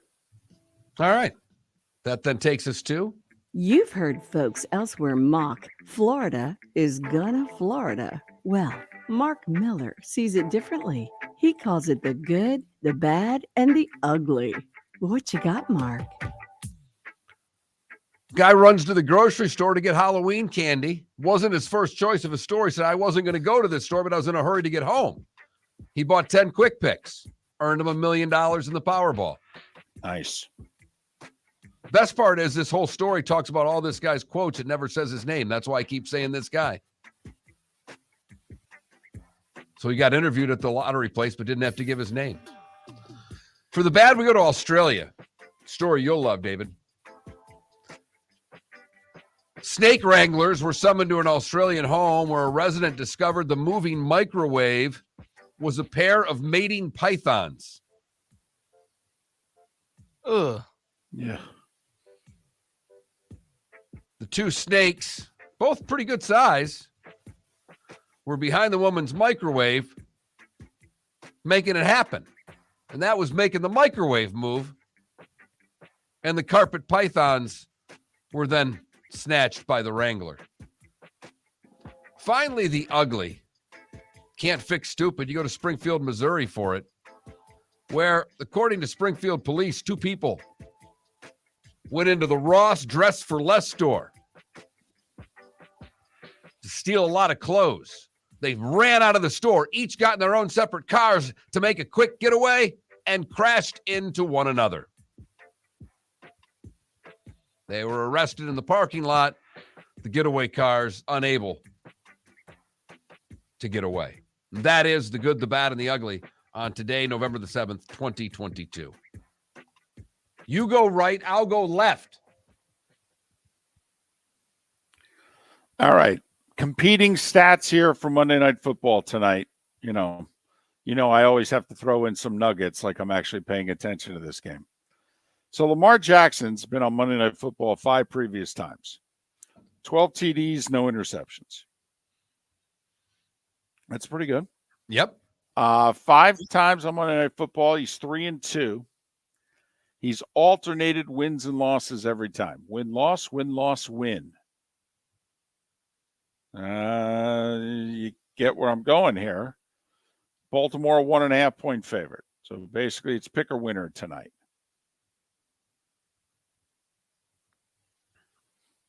So this is time for Lamar to lose? Is that how you got this? Well, I just, win-loss, win? It's not very scientific. I'm just telling you his Monday Night Football history. That's all, if you care about that. Him and Jeff Garcia are the only guys to play X number of Monday Night Football games and not have a turnover. And then the whole one-loss stat. That's all. So who do you like tonight? Well, I like the Ravens. I'm high on the Ravens. I am winning the division. I had the Ravens, I think, making it to the AFC Championship game, I think, even. Certainly the divisional round. I mean, I'm high on the Ravens. But they do manage to lose close games, which is remarkable because they have the best kicker in the league. You would think they'd win all the close games. Well, and they did a year ago. They won a bunch of close games early last year with their kicker. I like the Ravens tonight. I'll take them over the Fighting Andy Daltons any day. So New Orleans with a win. They join the 3-way tie for first in the South. Baltimore with a win stays a game ahead of Cincinnati in the North, although they own the tiebreaker with the Bengals, so technically they'll be in first even if they lose tonight. So both the Heat and Magic are playing tonight at home. Boy, Mark, 1-9 Houston visiting 2-8 Orlando. There you go. There you go. Portland at Miami. The Heat are 4-6 on the season, yet they're 7-point favorites against the 6-3 Blazers. So The Bruins at home for the Blues. The Bruins don't lose, David, and Edmonton's at Washington. So an early game there to be able to see Connor McDavid play as one of the 3 games tonight in the National Hockey League. Well, and also the Bruins did lose the final game of that road trip, so technically they're 10-2. What are the odds they lose 2 in a row? Vegas doesn't think so. They're minus 195 tonight for what it is worth in that one. And college hoops all over the place tonight. Oh, there'll be 6 million games on. Yes. You know, Duke, Gonzaga, both playing schools from Florida. I mean, a lot of college hoops tonight if you want to find it or if you want to bet it. Miller and Moulton. Have a great sports night. We'll do this again tomorrow. David Moulton for Napa Auto Parts, and Napa Filters. Insist on Napa filters for your vehicle